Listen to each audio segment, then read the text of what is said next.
Nice. I did the clap for the first time ever. I've forgotten it every time, and seriously, it's been a fucking disaster. Anyway, all right. Ladies and gentlemen, welcome back to Wasted Potential. Obviously, we're observing social distancing and, 6 quarantine. There's exactly 6 feet of space. It might not seem like it, but there is 6 feet of space between Fisheye us. lens. That's exactly, yeah. It's, it's an optical illusion kind of thing. Yeah.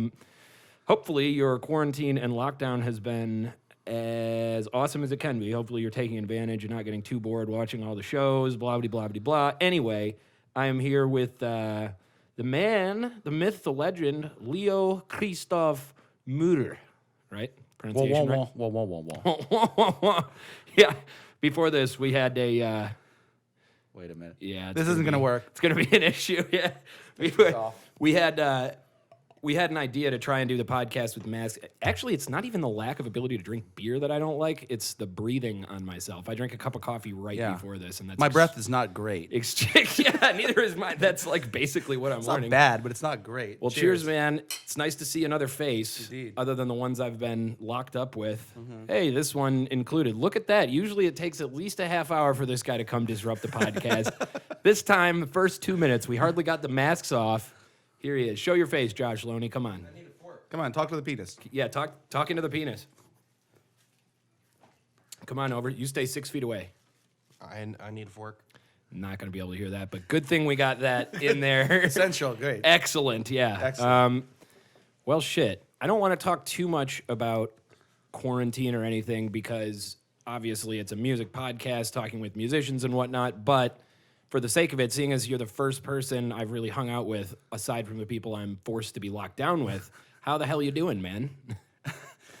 Finding out I'm more of an introvert than I thought. Yeah, 'cause right. part of me was really like, oh, great. No one's, I don't have to talk to anybody. Yeah. But then the other part of me is like, misses people terribly. Yeah.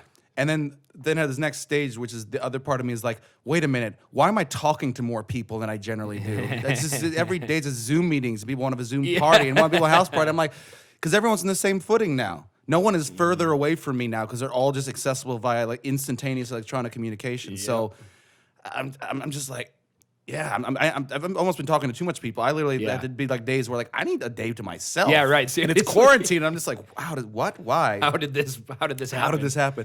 But and part of me also just like the sort of caring and pathetic part of me is like, man, I hope people's family members don't die, Right. and we got to band together. Yeah. The other part of me is like, this is like a snow day. This is so much weirder than anything I've experienced. I love this weirdness. I listened It's so to- different. I like it. I listened to a Bill Burr segment the other day from his podcast, and he's like, for anybody out there, everybody who's losing their jobs and livelihoods, that sucks. I feel sorry for you. But everybody who's going to be okay when this thing's going to end, which it is going to end. Yeah. Everybody who's going to be okay, stop bitching and just enjoy the 2 months off. You just got a 2-month vacation. You're going to look back and go, remember when we got 2 months off? He's just like, man, there's people who are unhappy during the workday. And then now that they have work off, they're like, I just want to go back to work. It's like, pick a lane. Pick a lane. You're just an unhappy person. I'm thoroughly in the would like to work less lane. Oh, you're still working. Huh? I'm still working. That's the thing. Yeah, it's basically the same workload. So the people around me, the 1 or 2 people around me who like want to hang, I'm sometimes like, they're like, hey, it's Tuesday, I'll come over. I'm like, yes, but I still have a job, man. I've heard for people who are still working, which is not me, that a lot of them are busier than they used to be because they're laying people off, and so the people who do still have a job are taking on a higher workload. Right. Well, in my case, it's that. So I'm a neuroscientist by day. I work at USC at the Brain and Creativity Institute. Our thing is that when they give you all this money to conduct research that will, most of which won't like save any cancer patients. I do social neuroscience. We're just trying to further knowledge. Yeah. If you can't collect data for several months, there's a slight chance that they might go, hey, we're not going to give you money anymore because you're not doing the project, even though we understand the circumstances. And hopefully that's not the case, but we were just like, all right, we got to write some theoretical papers. We got to write some theory, and that's a whole different lane. So we're like, all right. So literally the one we came up with is we're going to write a paper on how to make robots have empathy.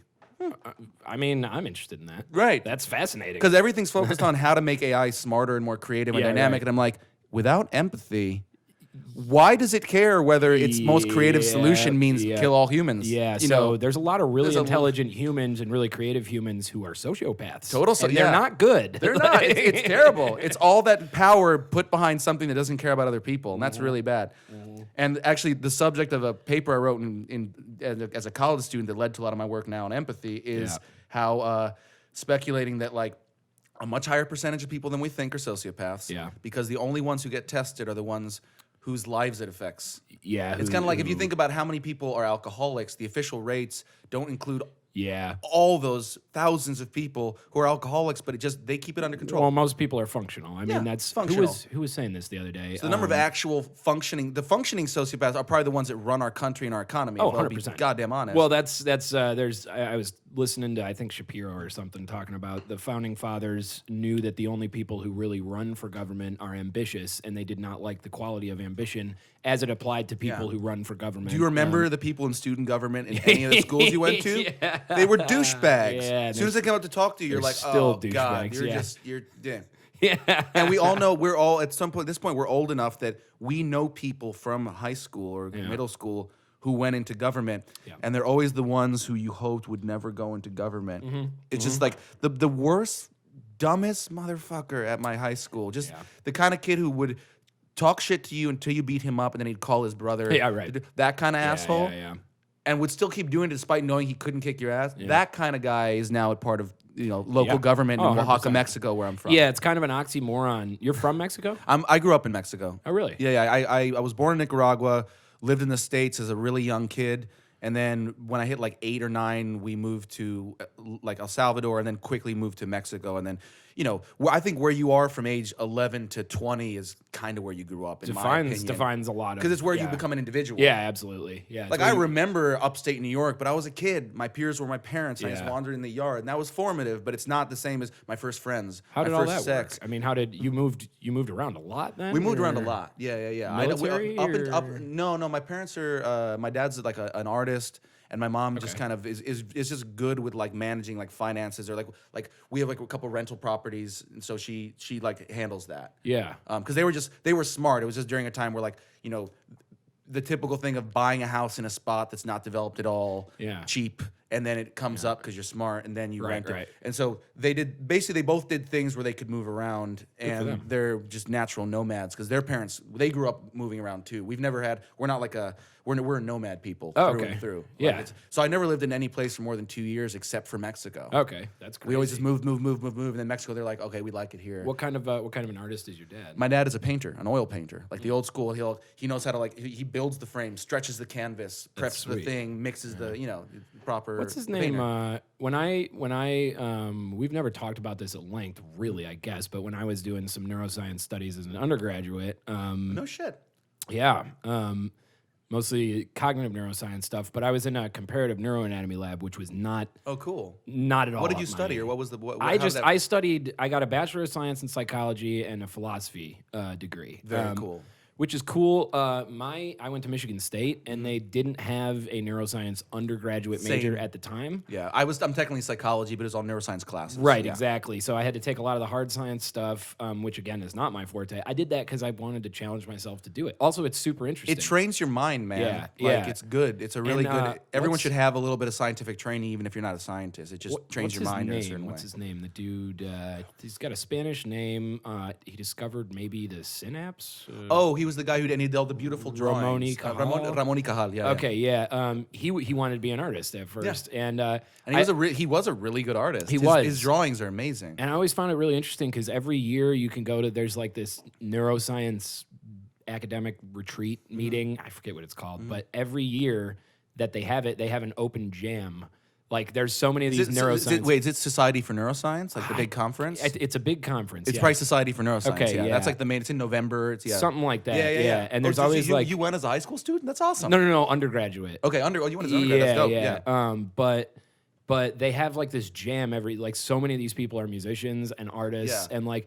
That's the cool thing of neuroscientists. They tend to be interdisciplinary. Why They tend is to it be- neuroscience? Why not chemistry or? I think it's because neuroscience is defined not by its methods. It's defined by its topic. It's just people who study the brain scientifically are neuroscientists, but you can do that as a biologist, a chemist, a physicist, a computational person. Yeah. There's 8 million different ways you can approach the probably the most complex thing we've ever studied, which is the brain. Yeah, right. So that means that in any given neuroscience conference or gathering of neuroscientists, one person started off being interested in physics, another person in chemistry, and then you got a lot of people who come from literature and psychology and philosophy. I came from philosophy and chemistry, actually. I came from philosophy and chemistry. That's interesting. And so if you just go, it's such an interesting topic of study. If you're all interested in human behavior or the human condition, what's the science that nowadays approximates the study of the human condition? I think it's neuroscience. It's got to be, yeah. I mean, well, that's what I loved about cognitive neuroscience is all of the things I'd studied. It's here to be drank. All the things I'd studied were linguistics, philosophy, psychology, and then, biology, chemistry, physics, blah, blah, blah. And all of those things come together because there are so many. I'd have a neuroscience-based class freshman year, and I'd get to junior or senior year, and they go, "Yeah, that's not the conventional wisdom anymore on some of it. Like it evolves That's so how it fast." happened. And like there's stuff they taught me as an undergrad in my when I was a neuroscience class that is just avowedly no longer true. They taught us that neurons don't regrow. Yeah, exactly. Turns out they don't all, but some a lot do. of them do. Some do, A lot of them do. Like the olfactory bulb, the dentate gyrus, which is part of the hippocampus, like a big, really important structure for memory that looks like ram's horns in your brain. Right. Things like that. It's fascinating. And many other ones. Like, well, I guess that the reason it attracts, people with an artistic bent is because there is room there's play in the joints. There's a lot of room for theoretical rumination and expanding into, just generating theories. And about, also, like, the brain is objectively beautiful. Like if you're a musician, there's something about the fact that the brain operates with rhythms. Yeah, that's literally the brain. The way the brain communicates with itself is in rhythms. There's something inherently. And if you've ever heard the way an MRI machine sounds or the way like the spiking of neurons sounds, there's something appealing there. And if you're a visual artist, which I also am, those are cool. Dude, the brain is beautiful. Yeah, it is. The range of black and white values that you see in like an fMRI image, they look like a really good like silver nitrate. Like black and white photograph. That's interesting. It's gorgeous. Like it's a great thing to look at. It is geometrically astounding. And it's crazy to think that's a that a biological computer looks like this big lump of folded sheets and or something. There's reasons for all of it too. It's crazy.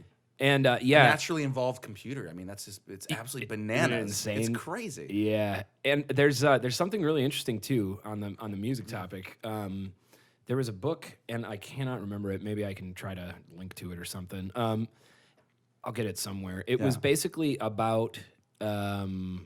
It's about the brain, but it relates to music. I can't remember anyway. They go over this study, and I know multiple studies have been done about improvisation in musicians. So they hook them up to an fMRI, I think. Is this the hyperscanning one, where they had multiple people being scanned at the same time? I don't think so. So this one was basically they would take rappers, jazz musicians, rock musicians individually. Oh, so it's individual, okay. And then they would say, okay, just play. And then and they'd be like, oh, play what? Yeah. And they'd be like, no, just play. Just play. And what they found is that when musicians improv, like the entire brain lights up. Yeah. It's not just, they were looking for neural correlates of the improvisational behavior, which couldn't really be pinned down because they're firing from all these different parts of the brain at once, which is such, if you even understand a little bit about brain functionality, that is fascinating, because the only other thing that really does that is like schizophrenia or something. Right. This is like more organized, like it's directed at something. Well, I mean, okay, so there's two things from that. One is that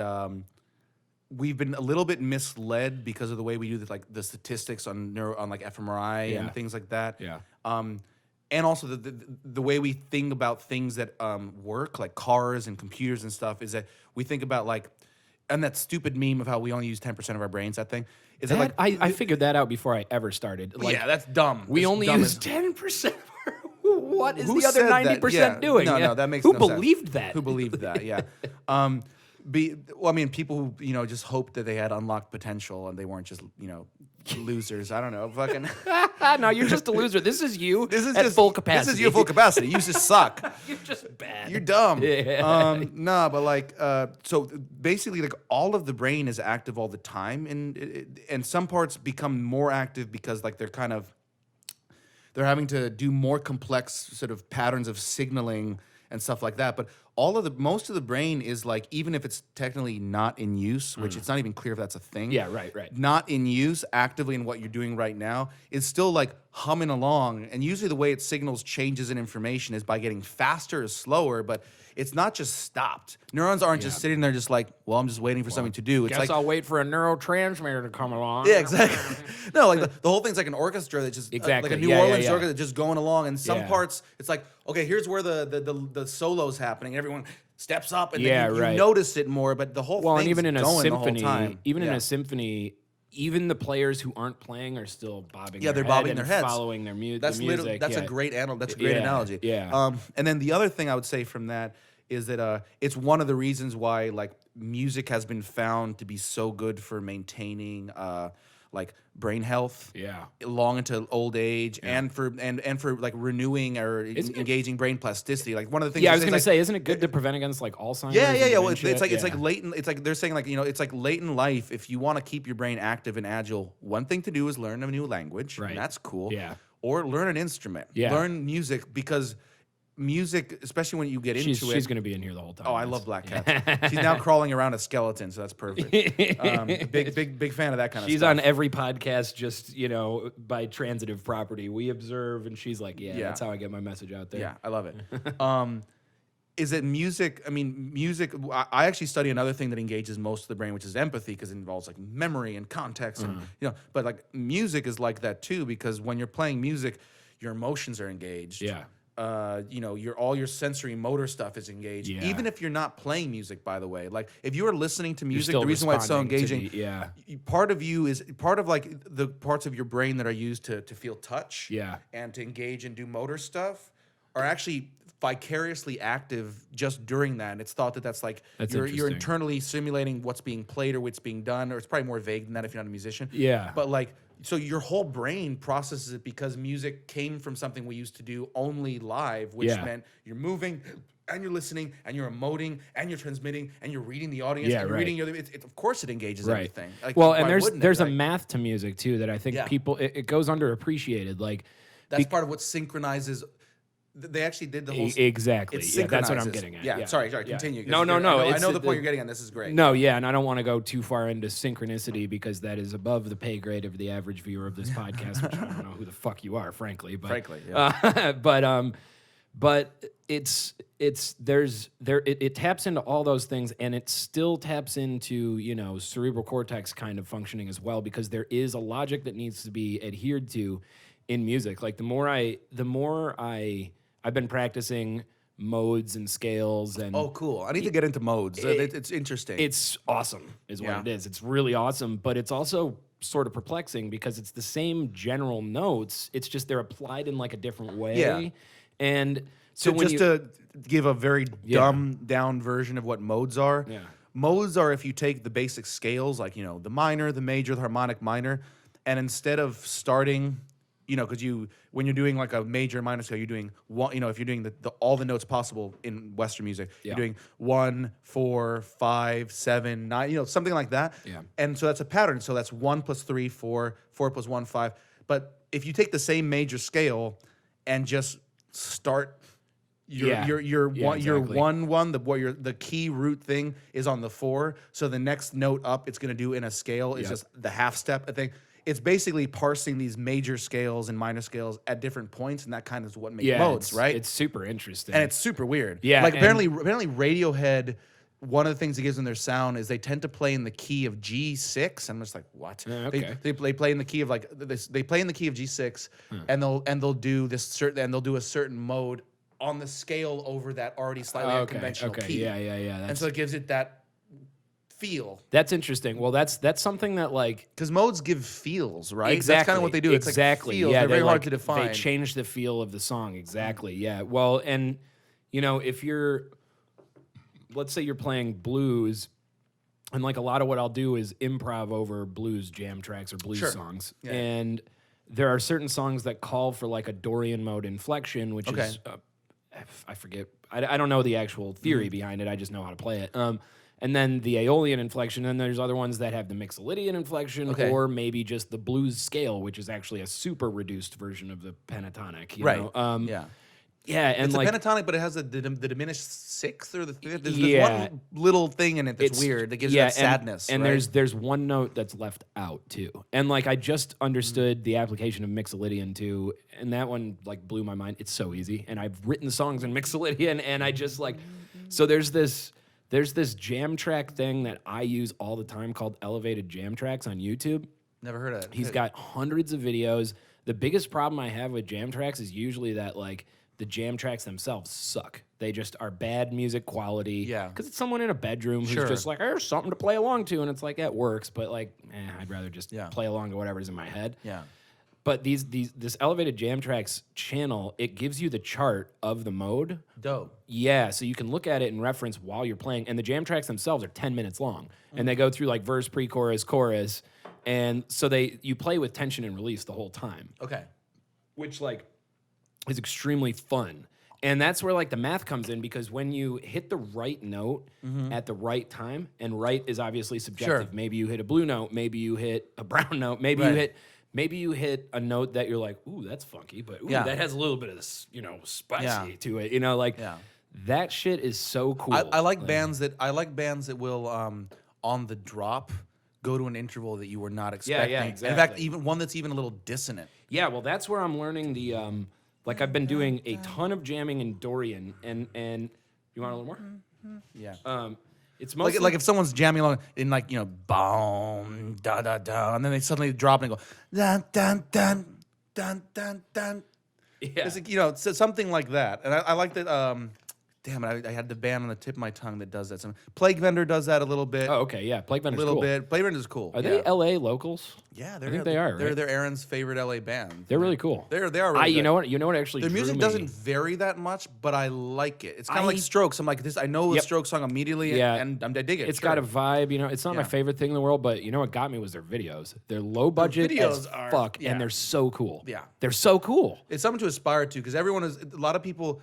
This is a whole separate They're subject. so DIY. But a lot of people put roadblocks to their own success by saying, well, I'm not going to do it until I get this, this, and this. Like, oh, man, I need the right camera. I need the right thing. It's like, no, you don't. Do it with what you have. If you do something amazing with what you have, that will end up being as much or more interesting. Because any shamook who has his own money or the right backing can put out a clean, polished, nice-looking video. That's no longer interesting because it's so achievable. Yeah. Like, film something with an 80s camcorder and somehow make it work. Yeah, no, Film something for $200 and make it amazing. You can do it, but you have to have imagination. Yeah, exactly right. Well, you have to have imagination. You also have to have determination. Do that for a little while, and then get a credit card and put some better gear on it. But also, seriously, if you're just I'm perplexed by bands who are willing to drop so much fucking money for recordings when it's like they haven't been around that long. Right. What audience is going to hear it? I mean, look, if you have the money and you just want to hear it, hey, great. I'm all for just hearing your own music back to you. I understand the need to hear what's in your head. It's compulsive, But for a lot of bands, I'm just like, look, don't, no, I don't want to get into that. Anyway, let's talk about Mr. Vampire before we end up taking a break, just so, people will actually hear about it before they get to the break, and then they're like, fuck this podcast. Yeah, exactly. Dumb, Okay, so Mr. Vampire, I would say it's probably one of my favorite local bands here in LA. I like your style a lot as a singer, and I love the energy at the live shows. Okay, so first, how long has Mr. Vampire been a band? Have you guys gone through lineup changes? Just give me the history, the brief history of Mr. Vampire. Do you want to hear how it started, kind of? Yeah, I do, and I want to do that, and I want to preface it with the fact that you guys are putting out what I understand to be your second first, EP. Second EP. Second EP. Okay. Okay. Second EP, and it's all recorded at 4th Street. All recorded at 4th Street Studios. Yeah. fucking goddamn, they do good work. They there. do great work. Wait there. is the only song you've released so far, Yes. right? It's Yeah. amazing. Thank you. Yeah, Like- it like- is. It's really fucking good. We kind It's of were under 3 debating- minutes, too. We were with it's so Punk. We were debating whether it's actually the reprise of another song on it, but we just figured it had such broad appeal. Like, Oh, man, you could it's- like any style of music, and I think It's get such into an it. interesting song. Yeah, it is. It's weird, right? Yeah. The structure's actually The s- kind of weird. the structure's it doesn't have a strange. verse chorus. I love It's- it. It's odd. It's Yeah. it's like a almost spoken word, but it's Yeah. got it's. See, I think a lot of people don't understand. I don't know. To me, Wait gets me in the sense that there's a lot said by the music and the musical stylings and the inflections of the music that you don't have to listen to lyrics for. And not that the lyrics are bad; they're good. Yeah, they're actually. I love the lyrics. No, Yeah, I yeah. think they're great. Yeah, but it's an expressive enough song where I think a lot of musicians get it wrong in that you don't have to write a conventionally structured song every single Not- time. you do not. And You even do if you not. do, Jesus, can you please play with the transitions a little bit? little from time to bit. time. Give me something different. Don't me just something, repeat. yeah. And so this song's great because in under 3 minutes, I think evokes what it It wants never to. no verse has the same chord Exactly, progression. but it yeah. flows. It's got a coherence. Yeah, it's from top to exactly. bottom. It's coherent. Yeah. Okay, so anyway, the history Yeah. of Mr. Vampire. So Mr. Vampire started because the drummer and I, Casey DiOrdio and me, Dr. Leo. So we were in a cover band at the time called Elvis Hates Christ and the Suicidal Kings, which no Sounds about right. no one's that jazzed about cover bands. But what was cool about this one is Cover that bands get paid. they do. Yeah. They do. Like venues are jazzed about cover they bands are. and weddings.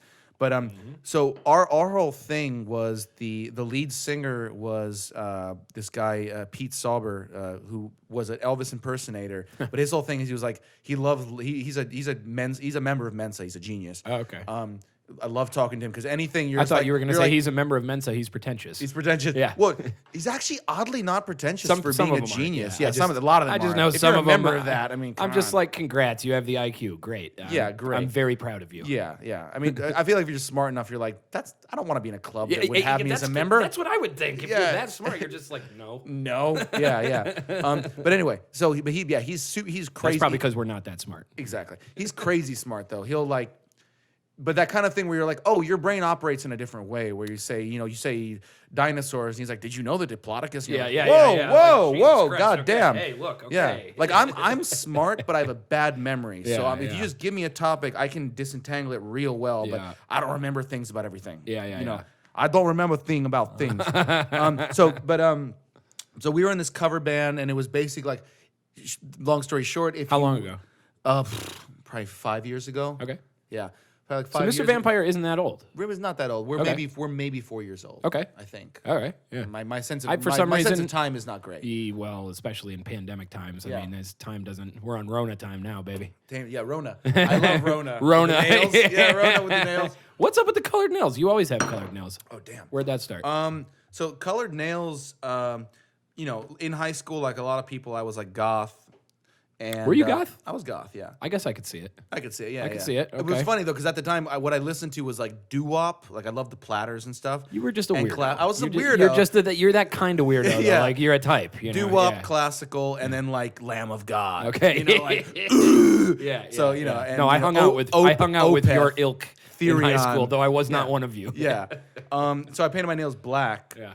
And then at a certain point, I just got bored of black nails and stuff, and I started liking people more. And I was Yeah. like, I still like the nail polish, so I. No, I like it. I like it just a lot. kept it up, Yeah. and it's always fun because it's one of those things where like it makes me happy, makes me feel pretty. Yeah. And in a way, it reaffirms my masculinity Yeah, it's cool. because just like someone meets you and there's like I'm clearly a masculine dude, and there's like you're wearing your nails. I'm like, looks nice, doesn't it? It's like Yeah. it's like all right, I guess so. But it's pretty. Yeah, it's like something I noticed. For example, I still have a nun outfit. Yeah. And once in a while, my friend and I would go out to a bar dressed as a nun and a priest. And I found that when I was dressed as a nun, my game. Your game My was better. swagger Well, it's was probably- unreal. it's probably 'cause it's just you- like I'm already as Yeah, ridiculous you're as I could be. you're basically walking in naked, I'm and just invulnerable. being like, Yeah, and I don't give a fuck. Yeah. So you're invulnerable. You just can sit up to someone and be like, "So, what do your nipples look like?" Yeah, why not? And they're just like, "Sister." And you're already dressed. As You're dressed as a nun. Exactly. Yeah, It's disarming. love Yeah. it. So the nails are kind of like that, and I have fun with it. Like Yeah. today I did like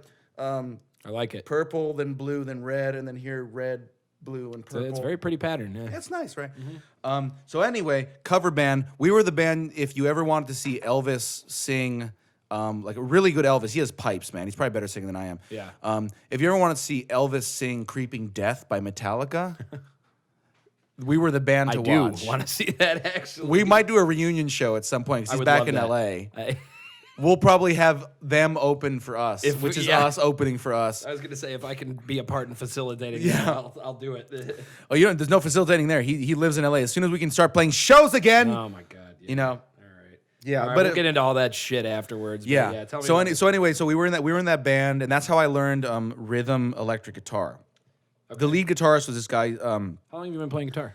I've been playing guitar since I'm 35 now. Okay. I've been playing guitar since I was 23, but I started late. Yeah, that's late to start. Because actually, when I was because I played violin as a kid though for like 10 still years. play? No, I can't play at all. Really? And I don't even like violin. I don't know why I play. Really? Yeah. Oh, such a pretty I should have instrument. played piano. If I'd played piano, I'd be like a sick pianist right now. I wish I just played. got That's over the one violin. instrument I wish my parents would have forced me to play. Dude, I wish I'd been forced to play violin instead of. No, I chose violin actually, but I was dumb. Violin's a great instrument. It's a great instrument. Yeah. I'm just not into like violin classical music even that much. I like Yeah. it, but I'll take piano any day. Like, Dave if I could- Matthews Band, though, bro. Yeah, I know. It's like be polite. I actually like Dave Matthews. That's fine. Everyone's got But I'm their also own thing. cool to make fun of him. Hey, I because like he's so easy to Mecano, make fun of. like whatever. Yeah, it's fine. So that's where I learned how to play electric guitar actually from the lead guitarist, because before then all I'd played for like 8, but at this point it was like 8 years or something, was like finger picking Mexican style, Spanish style. I okay. played in acoustics. Okay. And so I would play like bossa nova. You're like me. things I learned that. acoustic first. I learned finger picking first. I didn't know how to Yeah. play with a pick. That Okay. was the first band where I played with a pick, and I actually started with those banjo finger picks. I'm used to this motion. Oh, yeah. The thumb, they wrap around your thumb. And or the whole whatever. thing of just holding a pick, I'm like, why don't I use my fingers? Yeah, This right. is stupid. Right. And then once I learned how to play with a pick, I'm like, why would I use my fingers? That's stupid. Yeah. For what I'm if you Well, want for to what get that, you're doing, when you get yeah. that rapid attack. Yeah. And once the first time I like plugged something into a proper amp with drive and played metal guitar, I'm like, Yeah. oh, this is what I was supposed to be doing. Yeah. So I learned through that band. I That became, power that electric guitar gives you, you're just like, dude, did my balls just grow? Like, did they my- just double in size? Your dick Like- is just crawling around the room. It's just like, It's what is insane. this? No, Yeah. that's the It's one. like the first time you do good cocaine, you're just Dude. like, wow, this is amazing. I miss playing shows more than I miss partying. Yeah, If someone told me, Oh, hey, by the way, 100%, you man. can't go to any parties, you can't party the rest of this year, but we'll let you be on stage, That'd be distance fine. from people with masks Yeah. or whatever, and play an amp that's turned past 6. Yeah. And just play loud and sing loud, and I'm like, give me the gigging. Let's do that. Give me the gigging. Yeah. Whatever. I can live without partying. I've partied my whole life, but Yeah. being on stage, man, Yeah. we're lead singers. Like, Yeah. it's just like this Nah, thing. it's There's nothing just like it. There's nothing something's- like it. Something is just totally missing right When now. you're commanding a room Yeah, man, that's the thing. and you're bringing them up, and it's got like quiet, and then you suddenly drop, Yeah. and everyone's going as loud as they can. Yeah. Yeah, exactly. Start a band if only for that experience, even if you suck, just so you know what it feels like. Just to feel that. That man. feeling, Yeah. especially because we both lead guitarists who play. We're lead singers who also have the guitar. Yeah, right, So we don't go just and. I imagine that might be a better feeling. I don't know. I don't know. If they all drop and you just get to sing. I did stand-up comedy I would once, like to. and it was the most naked I've ever felt. I mean, Oh, I bombed. I have such admiration for comedians. Yeah, me because of too. that. I love comedy, but like I bombed because I was in the middle of a terrible depression. But anyway, That'll help. Yeah, my friend was like, "This will help." I'm like, "Sure." I guess it did in a destructive way, but doing that made me appreciate, like, man, I've played a bunch of shows with just me and an acoustic. Sure. And that's, I mean, dude. That is nice. Stepping it's outside very of that, intimate. though, Yeah. it is. But then it's like stepping outside of the situation. You look in and you think to yourself, man, whenever I show up to some place where I didn't expect to see this and I Right. see it, I'm a little like, Yeah. I was could like, you pipe down? Yeah. I'm trying to buy coffee. well, they're different vibes. If you relate it back to things humans have done for centuries, if you know you playing an gonna see it. acoustic is playing the harp on the corner for coins. Totally. Playing an electric guitar is shooting off fires in the Coliseum. It's a different vibe. It's not the same thing. I like them both, but I like them both, but they're different things. Okay, so anyway, walk me through. So we were in that cover band. Is there a lighter behind you, by the way? I had a lighter on the table, but I feel like I had a lighter. I have a lighter here. Yes. It's a green lighter. Good news. And I'm gonna smoke a bowl with. Yes. Can I? Is that cool? Yeah, I don't care. We're keeping 6 feet between us. Yeah. So if you pass the bowl across the 6 feet, it'll be magical. It'll be fine. And I have hand sanitizer right here. Yeah. In any case, so we were in that cover band, and then we were about to have a Halloween show. Then our lead singer got sick, and then he moved. So out of nowhere, we suddenly didn't have a band, and Yeah, there you go. This'll look kind of fun. Extra precautions. Yeah, and then I'll get to inhale some alcohol fumes while I'm smoking. Hey. There you go. I'm smacking everything. All right. So around that time, it was actually it was actually in a way fortuitous. I didn't want that band to end. I think we could have at least made some great money at weddings because we were a fun band. Right. Elvis singing metal songs and singing, like White Wedding and stuff like that. It was God. damn it. It was a great time. But the drummer and I, Casey Diordio, we were at the Hollywood Forever Cemetery for Hold on 1 sec. I'll be able to clean it up. I'm still listening. Yeah. From Dusk Till Dawn. Yeah. Vampire movie thing where basically from 6 p.m. until 6 a.m. and this is one of the great things Angelinos enjoys that we can watch movies in a cemetery. At least we could. From 6 p.m. to 6 a.m. they played vampire movies all night. Yeah. And you could be there all night. There's a movie called Mr. Vampire, right? Yes. And Okay. So we were there and we watched first they played the classics. We watched Interview with a Vampire. We watched Wild Boys. What was it called? The one with Kiefer Sutherland. Wild Boys, I think. Yeah, it's called Wild Boys. We're gonna find out later that's wrong. And, Yeah, of course we are. Yeah, so we were watching these, and then at about 4 a.m, everyone else had fallen asleep.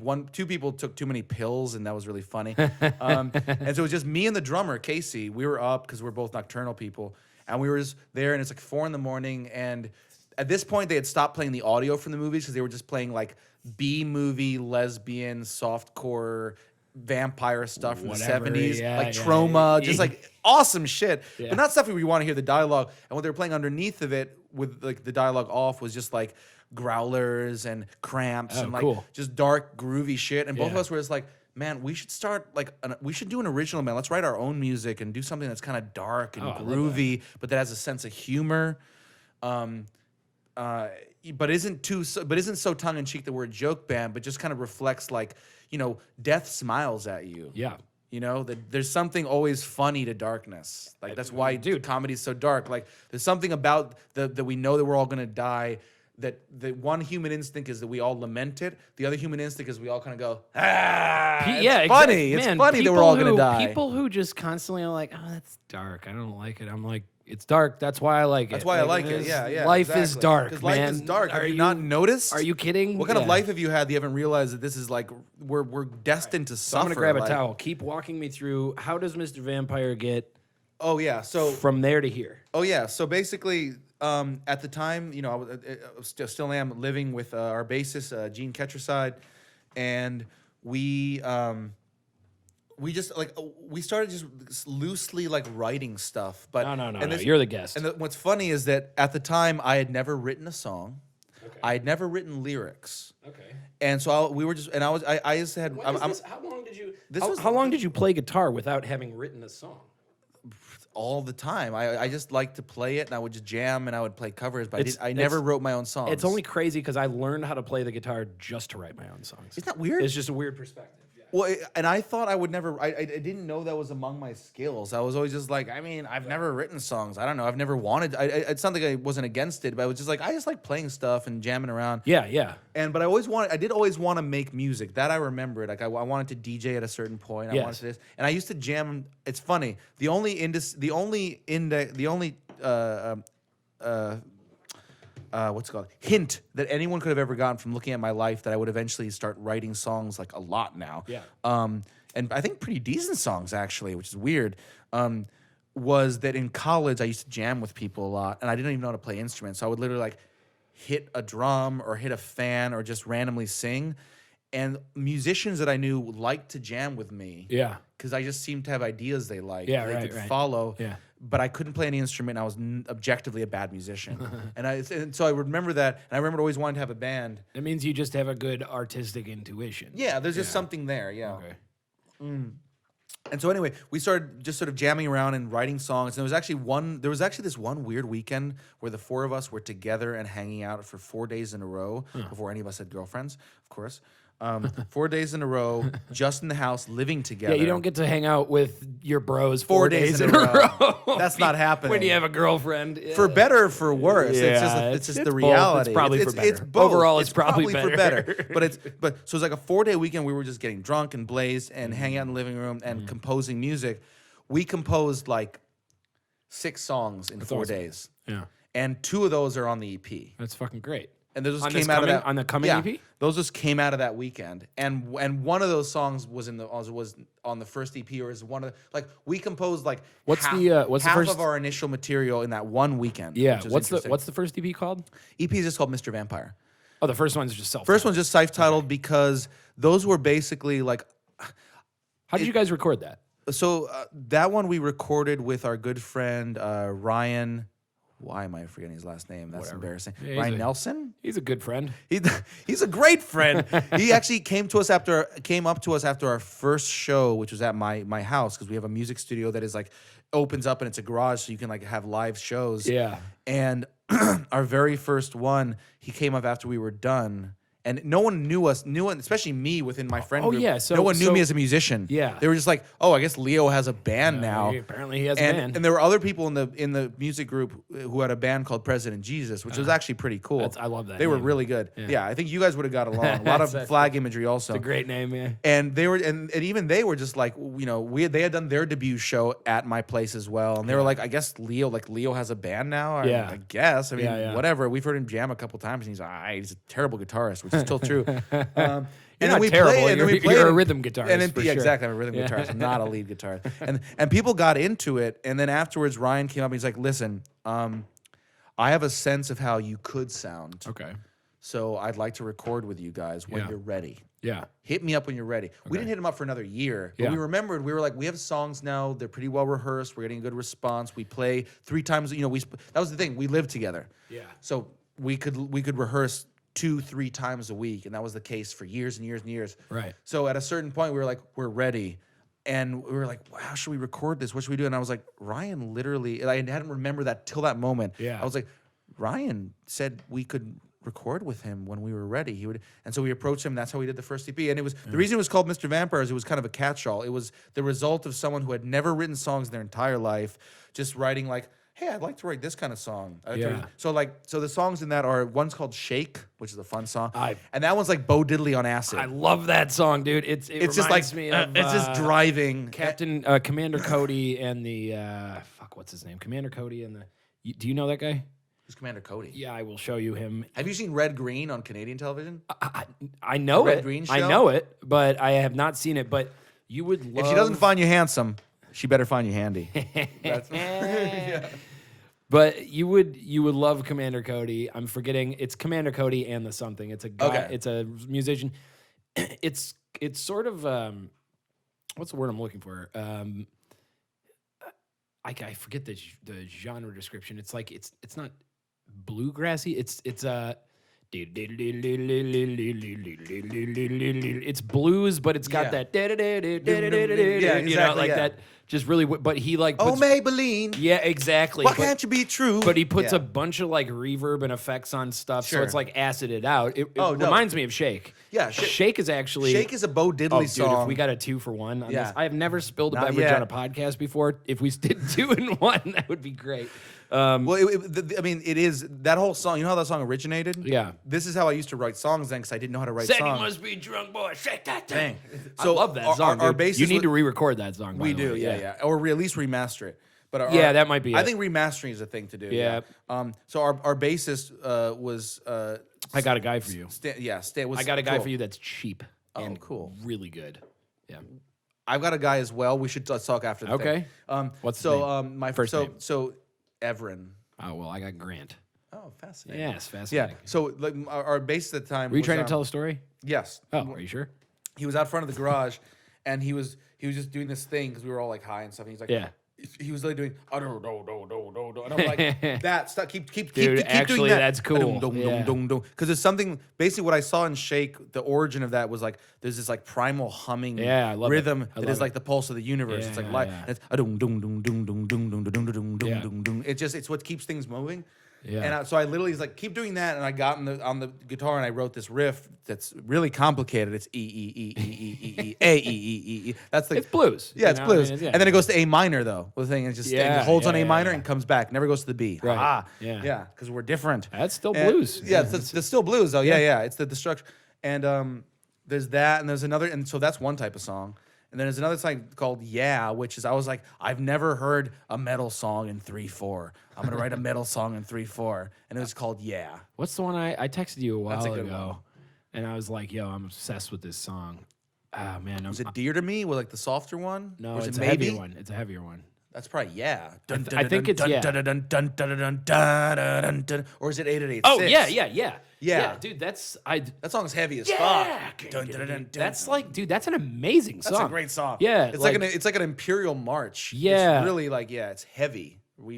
Oh, And we wanted. That's why we wanted to Those are- remaster it. yeah, if you hear it on those are- Spotify, it's not as loud as Those other are songs. those are the ones where I'm like, man, I'd have to re-listen, but maybe remix too, because like Yeah. or re-record, just redo. Yeah. Like, Yeah, because you and those are- Josh told me from all. You were like, "Yeah, it's a great song." dude, those are so good. because you've heard them live. That's the thing. Yes. He's heard them all live, so he Yeah. knows like, oh, this is what it could I know sound how like. it's supposed to sound, you know, Yeah. and Oh, that song's great. I absolutely love that song. Because here's the thing. I'm not even kidding. when I Everyone listen- everyone moves along with the 6/8 beat, which is Well, 'cause you can still walk to it like a 4/4 song.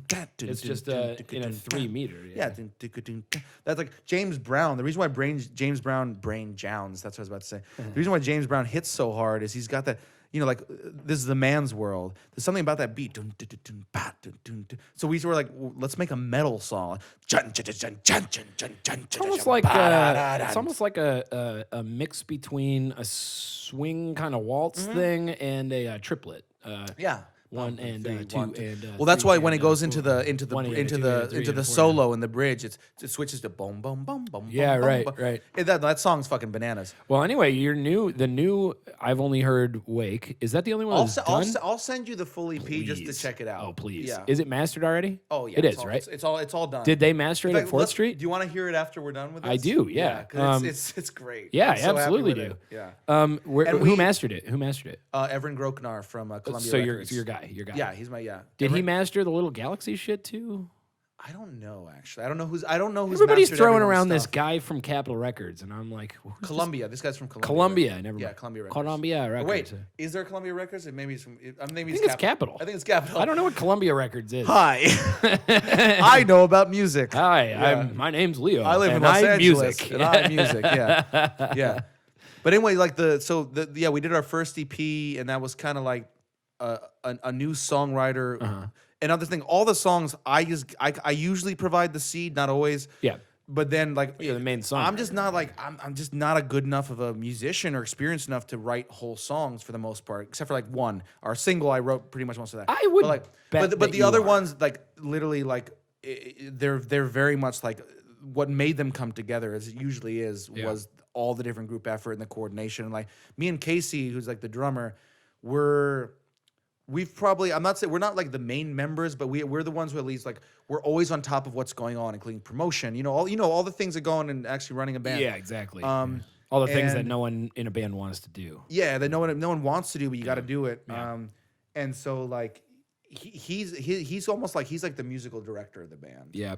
He's the one where like I have all these crazy ideas, and then I shoot them out, and I'm like, oh, let's do this riff and let's do that, and he's the one who goes like, that transition's a little bit Yeah, overblown. not that one, not that one. It doesn't flow as Yeah, well. yeah. How about this? And we have a nice back and forth. Do you work with that. harmoniously with him? I mean, because Yes, that's we like work- the ideal We work situation. harmoniously in part because we've learned how to manage conflict. So Yeah. of course we conflict, so we've learned like how those conflicts So work. so I'm actually genuinely really interested in it's. You started this band after you were 30, or as pretty much as you were 30. Have you had bands before other than After the I was cover 30. band? No, I started this band. Have you had other bands that weren't cover bands before, or no? No. Really? I've literally never been in a band Okay, so that wasn't the one before this. And That's fascinating to me just because when people get to that age, they Sure. go, oh, I got to start Right. looking at a mortgage on a blah, blah, Right. blah. By the way, I'm not saying that you can't do that thing and have a band, but I'm also saying that, look, even if you're 50 and you've never had a band, No, of maybe course you'll make a good band. You would think I'm just saying it's an you would exceptional think that case. most people, and I think it's because it was like,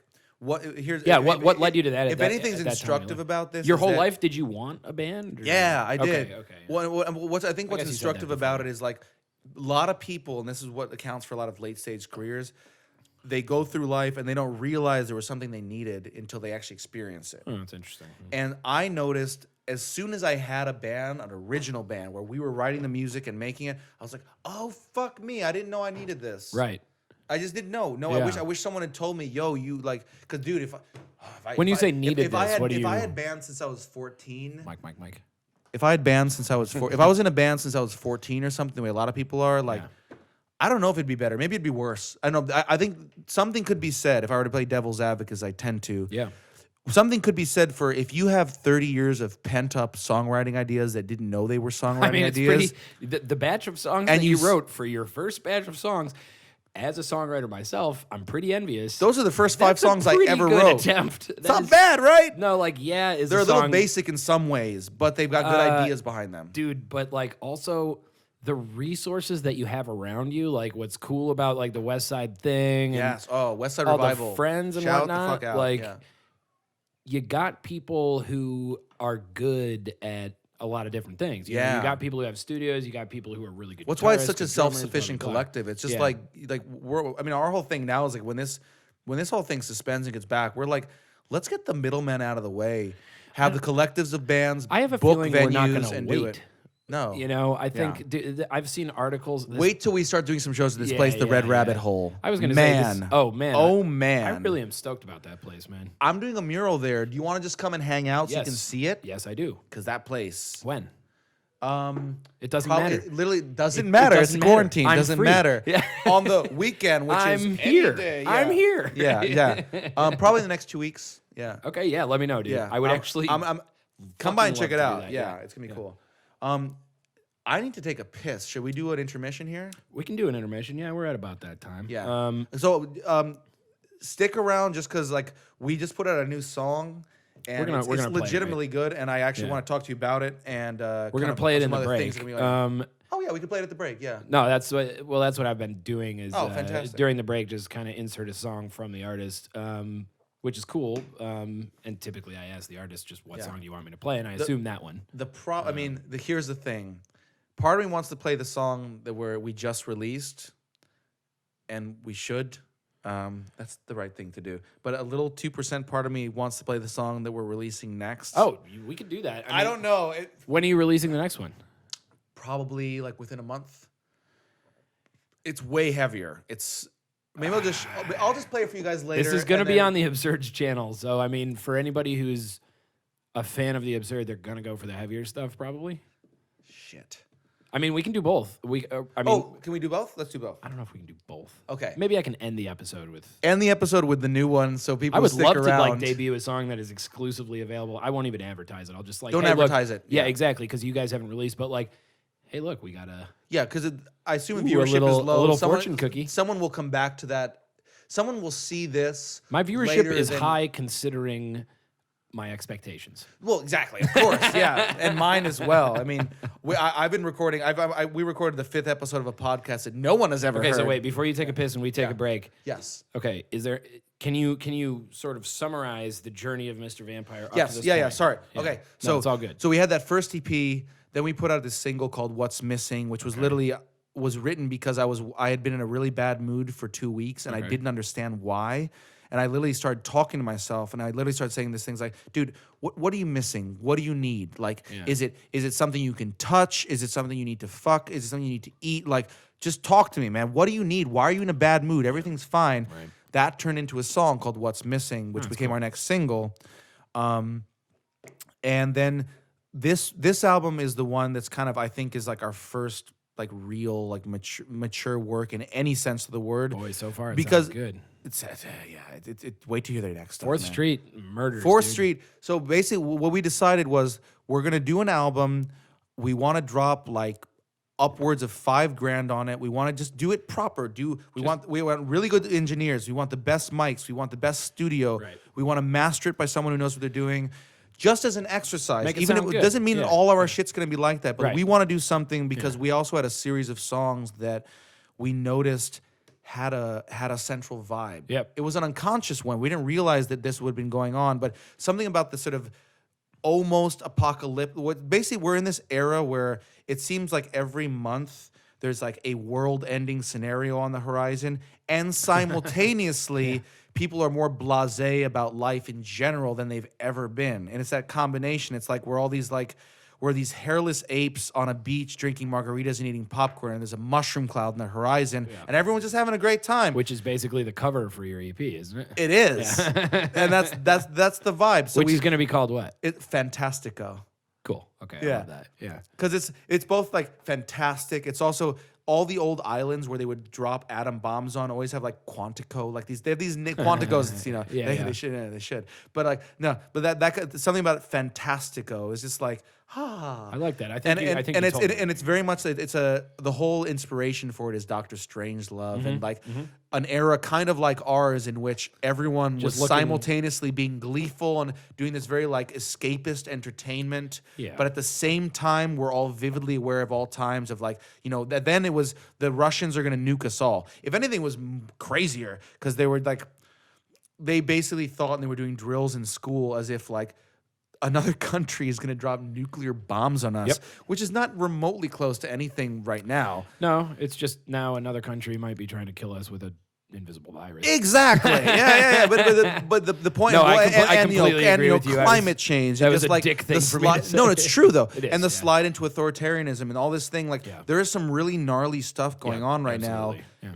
And at the same the time, it's warning also the signs. best time for entertainment. Yep. Oh my God, what entertaining times! Well, we live in. can you It's like imagine- the latter stage of the Roman Empire. So we wanted to. Our whole thing was the first album was just kind of. I mean, it was all over the place. And then Yeah. the second album, we wanted to actually have a theme and a narrative and a story. I like it. A little bit, and it's all this Doctor Strange stuff. It's what I said before. We're these hairless apes that way too soon have money and guns and bombs, but we're sitting on a beach drinking margaritas and eating popcorn Yeah. with a beautiful mushroom cloud in the horizon. Because, goddamn it all, no one can deny that atom bombs are not beautiful. yeah. They're beautiful. Well, Fuck there it all. is- They're there is beautiful. something There it is. there's something very beautiful in the power and actually shape of an atom bomb cloud. Yes, I mean, it's really, gorgeous. there is. Yeah, there is. You know, All right, look all upon this and my more. works, ye mighty in despair. Like, come on. Like, I am become death, I am destroyer become of death, worlds. destroyer That of is, worlds. I think that's one the of my actual quote. Yep, that is one of my. Those quotes are related. Oh yeah, they are Dude, absolutely. the fact that imagine to him like that what a gangster feeling it must have been where that goes off and Oppenheimer literally said that. To be Oppenheimer would I get chills. I'm getting chills Yeah. just considering He came so hard. Can you being imagine in how that hard? position and then realizing like, oh shit, I just unlocked the wrath of God. I just unlocked what's gonna dictate how countries relate to each other. Yeah, like forever. I just fundamentally changed reality. Like, What all a right, feeling. this and more when we come back, ladies and gentlemen. What a great way to end that. Talk about Oppenheimer. I'm gonna leave it running.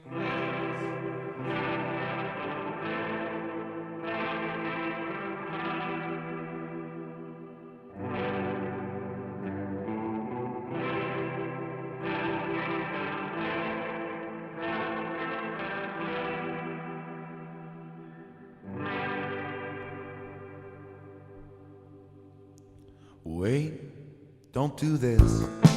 It won't help, won't feel good. 'Cause you could destroy it all. I wouldn't blame you. 'Cause the world and life may seem short and fast, but they last. They are long. Don't forget, there is love. I agree. It is cheap, like my words. Set out of fear for my life.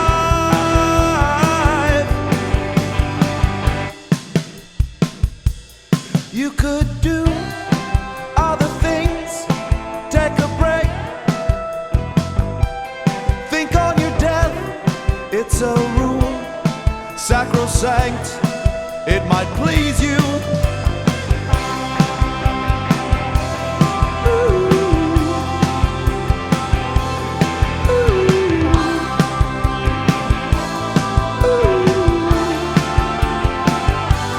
May seem fun, one and done, reach the top, kill them all, but you're small and you'll die. Your name will fall out of the sky, so please be kind. It'll help, not by much. This is hell, heaven or more. There's no score, there's just here. So let's have a beer.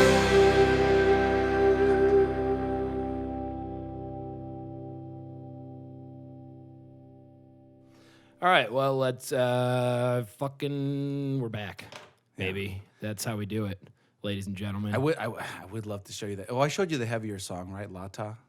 I don't know if you showed me that. Okay. Have you played it live? We played all the whole EP live. Well, then for I a know while, yeah. I know the song, but Okay. no, I don't think you've showed me the recording of the Okay, song. well, we'll check that out afterwards. After yeah. this, I would love to hear. We should absolutely do that. Let's smoke the a whole bowl damn and thing. we'll do it. Yeah, I'm okay. down with that. Let's yeah. do it, yeah. 6 feet Sounds- apart. 6 feet apart at all times. Sanitizer. Yeah. We'll just throw the bowl at each other. Yeah, Spray it down before spray it we. down, yeah. You know. Put in a autoclave. Yeah, obviously. All right, so seeing as how we started out on neuroscience and everything non-music related. Yes, we're gonna let's, focus on music now. Let's go back for a little bit of Mr. Vamp. So we've heard the history of Mr. Vampire. Yeah. We kind of know where you're coming from musically. Yeah. So what are you? I mean, I'm always interested to ask this to Yeah, fellow sure. local musicians. What are your plans for unleashing this thing, especially considering that we're all on lockdown, Right. we can't play? What did you want to achieve out of it? You know, is it a personal project? Is Mr. Vampire sort of a thing that you want to see grow? You know, just what's the future I mean, looking like? I think it's one of those things where like everyone in the band kind of has like a career already going and a vocation, but at the same time, like one of the motivations for doing a whole like Indiegogo and a massive fundraising thing to raise, we've only paid for a tiny part of the process, and also. Oh, you guys did We did Indiegogo. We did Indiegogo for this EP, and that plus certain backers we have, we ended up raising like $7,000. Really? So we wanted to do this. We really wanted to do this properly, and that includes pressing the vinyl. That includes all the plans that we had. Yeah. Recording it, How many and songs on the mastering EP? it. Six songs. One is kind of a secret track, and you'll Okay. be delighted by it because it comes out of nowhere. Okay. It comes so out of nowhere. Right. Yeah. It's called Joe, and it's great. It's not even officially listed on the vinyl. Well, it's good if it's a secret track. It shouldn't be listed, right? Yeah, you wait 13 seconds exactly, and then it starts after I the love last it, song. But anyway, so we just decided, like, wherever this goes, because it does seem like what we were, I think, very delighted and not surprised, because we like our music and everything, was that once we became part of the West Side Revival scene, and suddenly we're around some of the very best bands in LA, because they really are. Yeah. Because everyone is, all the people who are in it, we all go to shows all the time. Yeah. Outside of the high level bands that, of course, you might see them at the Roxy, you might see them at the Greek. Right. In terms of the bands that are at kind of our level, which is all like places Even like then, the these White. bands are more interesting. Bands They're at the just Roxy and the Greek they're just it's more interesting. It's very heavy. It's real. It's cool that it's kind of it's West Side LA, because West Side LA hasn't had like a proper scene worthy of note for a long Yeah, time. the venues are a little wanting. Well, it's because the venues are wanting, and they could have them. They could Have you have the seen cr- that Venice West place yet, or no? I haven't been It there. hasn't opened yet, as far as Right. I can tell. I'm Yeah. sure it's definitely not open now. Not opening now. Yeah. Okay. But I mean, the West Side can get there, and we've been doing our own, like, we have a night at Harvell's, which Yeah, is once right. a month, which is a banger. Yeah. Like, by any standards, if you just were to you erase all your memory of everything, your Yeah. band, West Side Revival. You just walk. Someone says, "Hey, there's a rock show at Harvell's." You're like, first of all, wait a minute, rock show at Harvell's, and they're like, "It's Friday." You're like, "Well, Friday night, it must Monica, be good." baby, Santa Monica, and you're like, and I live in Venice, and I don't like to go to Santa Monica. love rock and roll. Don't like Santa Monica. Yeah, though. and I'm like, Santa Monica's not very rock and roll. And then you walk in there, and what do you it's- see? yeah, it's You see like 200 people great. all night. They stay for all the bands. Yeah. Everyone's friendly. People are getting fucked up in the back lot. There's yeah. tacos. Yeah. People are moshing. It's sweaty. And then up until recently, you could also go on the second Saturday of the month and go to Time Warp Records, where Right. you're in sleepy Mar Vista. There's some Yeah. hippies and scuzzy dudes walking around. It's artsy. There's lots of acoustic guitar. And then you walk into this record store and it's dark. Yeah. And at the very end, there's just like all these crazy Christmas lights and stuff. And if you wanted to go and to it's a sweat loud. lounge, It is so goddamn it's loud very and loud heavy. in there, And yeah. everyone's moshing around, and it goes till late. And then and you just be like, what is this? Yeah. This is West LA, and that's Yeah, kind of our yeah. vibe. And so when we became part of the scene, a very gratifying thing was to see that even in a much bigger pond that had some of the, I still think, having seen acts all over LA, some of the very best rock bands in Los Angeles, Yeah, for sure. legitimate rock and roll, and each band has its own character and interesting songs that you can remember. We still were able to hold our own and stand out and be Yeah. our own thing. Yeah. And that made us go, that was one of the many things that made us go like, hey, this next EP, let's raise the money. You know, none of us has a lot of money. You know, let's raise the money and let's do it at a good so what did studio. you do on and the? do You it said right. you used Indiegogo. We used Indiegogo. Did yeah. you We use- used Kickstarter for our first EP. Okay, I was And going to the say. second one we did Indiegogo. Did you use Indiegogo over the other platforms for any specific reason or no? As I recall, the reason why like a better Indiegogo appealed to return, us or- is because that they will give you the money you raise even if you don't meet your goal. Oh, okay. And we weren't sure we'd meet our goal because we Okay. asked for 10 grand. Oh, shit. And we ended up getting more like 3,500, which is still a good amount of money I'll for take strangers to 3,500. give you for music. Shit. So wait, the other ones, if you don't reach your goal, what do they just keep it Kickstarter, brief, if you or don't do they reach your just goal, you just don't return get it. to? Yeah, it gets returned to the people. They That- should yeah. at least. I'd be fine with. I bet you Indiegogo takes a percentage. They all take probably a percentage. higher They percentage all- if you don't reach your goal. They take a slightly high, but it's not that bad. It's That's like, fine. It's like from 15 to 17. It's really not Jesus bad. Christ, I'll take that. No, Indiegogo's great. because any money helps in terms of recording it. Yeah. I mean, I don't necessarily want to ask you your budget for recording the EP because I don't know that that's a good idea. But It was about 3,500 for just recording. But okay, but yeah, and then mixing and mastering, of course. There's a whole other set of stuff. Of course, yeah, and that shit is actually where the real expenses come in. And that's where real expenses come in, and that's where the real work comes in. Yeah, yeah. Because here's the thing, like, yes, if you have a great producer, even if you record on bad stuff, he will make it sound kind of good. Yeah. But a good producer working with really well recorded on good mics that catches everything that's going on. And also the influence of a good producer in that, like, we worked with we were very blessed by the fact that both of the times we did EPs, we worked them with people who previously already stated they wanted to work with us. Yeah, okay. And had worked with bands Yeah, and so knew they us took as an friends. so they know- So Seiko Navajas from 4th Street Recording Sejo took is the person good behind the care of shit. us, and he knew how to marshal us and coach us and be like, "That was shit. Do it Yeah, again," yeah. or to be like, "Hey, can we get this kind of Okay, thing? so Are you what okay was with that?" what was the workflow like, and who were the people behind this thing? I mean, Sejo. Sejo. Nah, how do you say it with the actual Seiko accent? Navajas. Okay, Sejo Navajas. Sejo Navajas. Sejo Navajas. Sejo Navajas. Sejo Navajas. Sejo Navas. Sure. Sejo Sejo Navajes. Sejo Navajas. Sejo Navajes. So Sejo is not only an exceedingly nice person And a very, great musician. and a very funny fucking person and a great So musician. funny. He's a very So funny person, funny. but also, so did he engineer the thing? no, Or- Andreas engineered it. So Andreas engineered Andreas it. and he engineered mixed? it. He mixed it though. Okay. he Yeah, mixed yeah. it. So were you guys in there for the mixing? we were there. We were there for the whole process. I think that's yeah. important. I That's think a lot really of bands important. Need to know that too. Yeah, yeah. Like- You should be in there. You 'Cause should- we went in there and we would have these sessions where it was all day until from like 10 in the morning Okay. until 1 in the morning. So how long did this? just- how long did this take to do? I mean, it took the actual recording took 3 days. Did you do it all live? No, we didn't. We recorded the scratch track live, and then Okay. people would come in and redo their parts. Yeah. Yeah. So it's individually tracked. Everything. else is Everything's individually tracked. Okay. Yeah, bass and and drums. They did those individually. yes, Because I've yeah. heard a lot of people when they're producing albums will do bass and drums at the same time Right. to preserve some of the. That's how the Absurd did their most recent. to preserve Our the most recent yeah. one. Their We most recent I mean, it's only our second endeavor, so we just went with like the instincts No, of the producer. I'm yeah. just curious. Yeah. Yeah. Well, you can isolate because sounds they're very old school too. I mean, like which is great because it sounds, dude. hearing Wait and hearing what's Doesn't the one it's that, Beach Boysy, right? Dude, it's just they cut Kokomo in the same studio just that so we good. recorded in.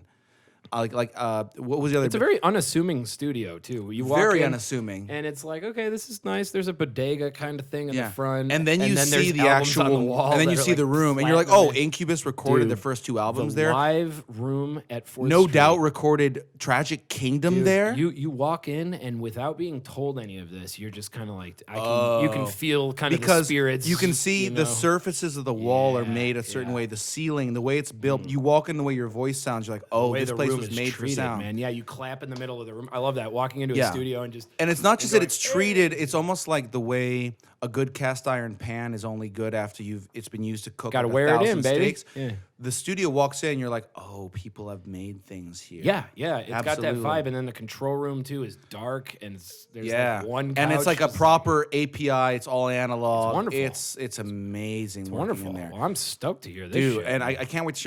After this is done, we're gonna show them the whole EP. I'm Okay, gonna so show them wait, the whole EP. it took It's gonna be great. it took 3 days to 3 track days it. to record. That's not. You did not all your bad. vocals on one day, or what? It was just lumped. It was just different things. Like Oh, okay. So yeah, you just it wasn't batched. 1 day per person. It was usually like Okay. we got the.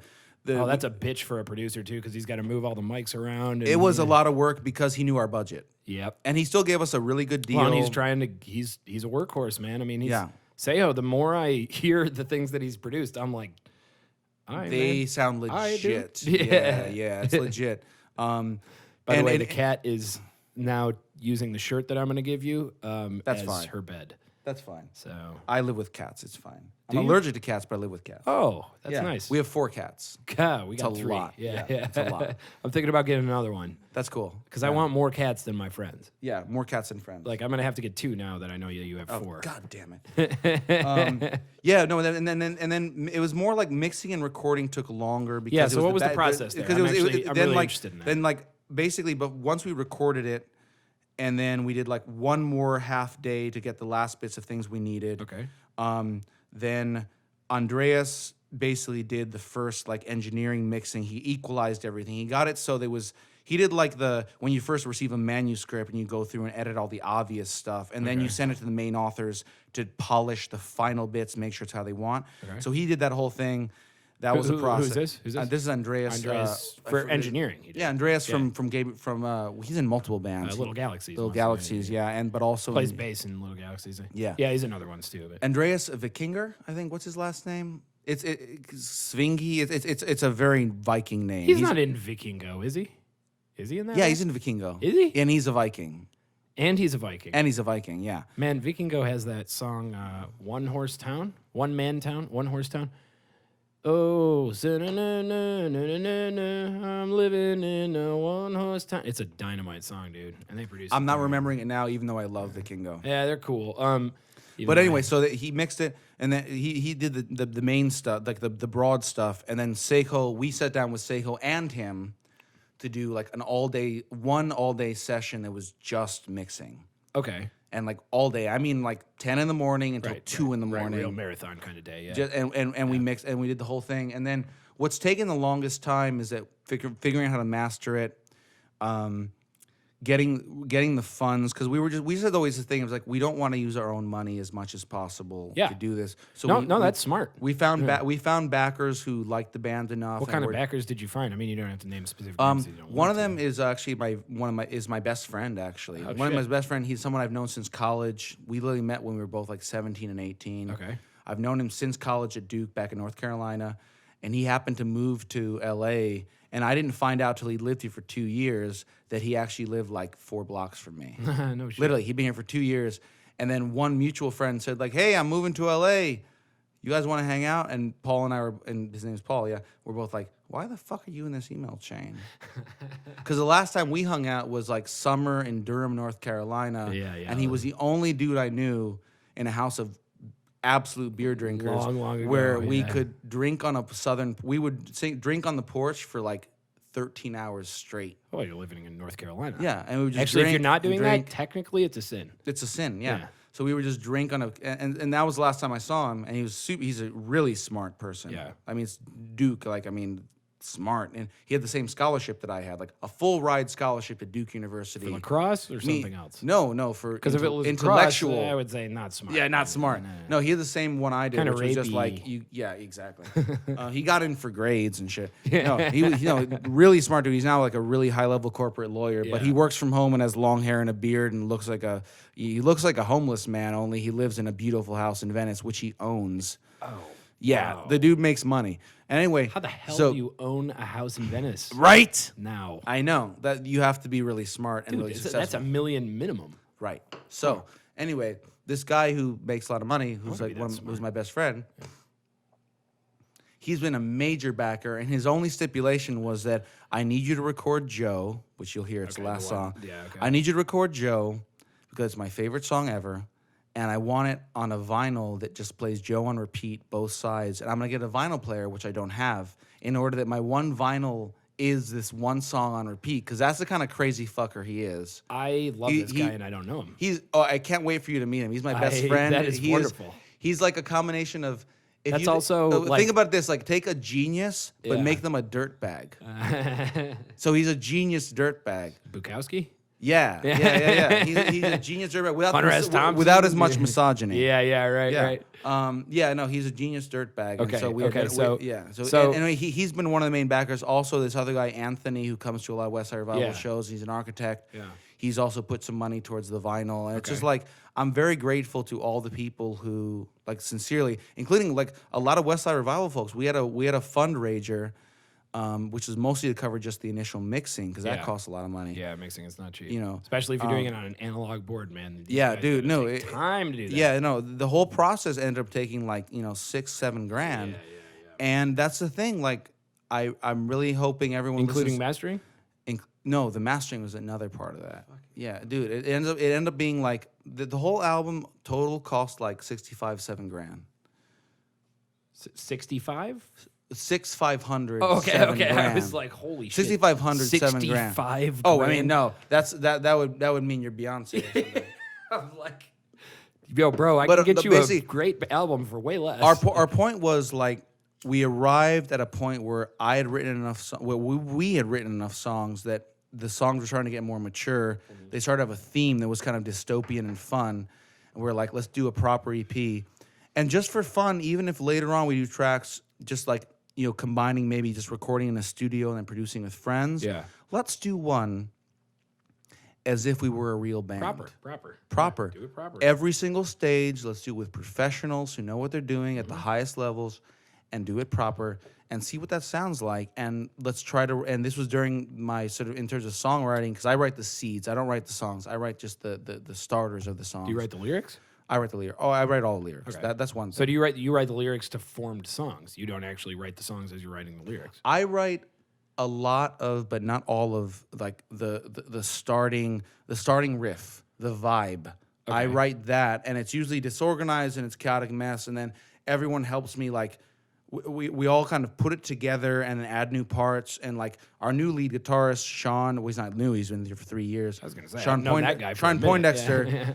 He's written loads of parts. Also, his last name is actually Poindexter. Yeah, and also, like, I mean, that's the thing. If you look at our bassist on the EP, like Gene Ketcherside, like, you listen to the actual bass parts. Yeah. What he took from the thing we gave him was just kind of the initial idea, and then you hear the bass parts he does, and they're actually really complex. Like he did so much writing under the deck. Yeah. And so that all comes together. So that's why I never. Okay. That's why we say on the back of the LP it says all songs are written by Mr. Vampire, because Mr. Vampire is all of us. Because it's not just you. Yeah, because so it's interesting. What I provide is like these little sparks of ideas, because probably because I never wrote songs, and it turns out I could write songs. Yeah. And then if I was like a solo songwriter, I'd probably suck, honestly, because I would just buy. That's what I find particularly It gets curious, constrained and molded and added to with these other people. Yeah.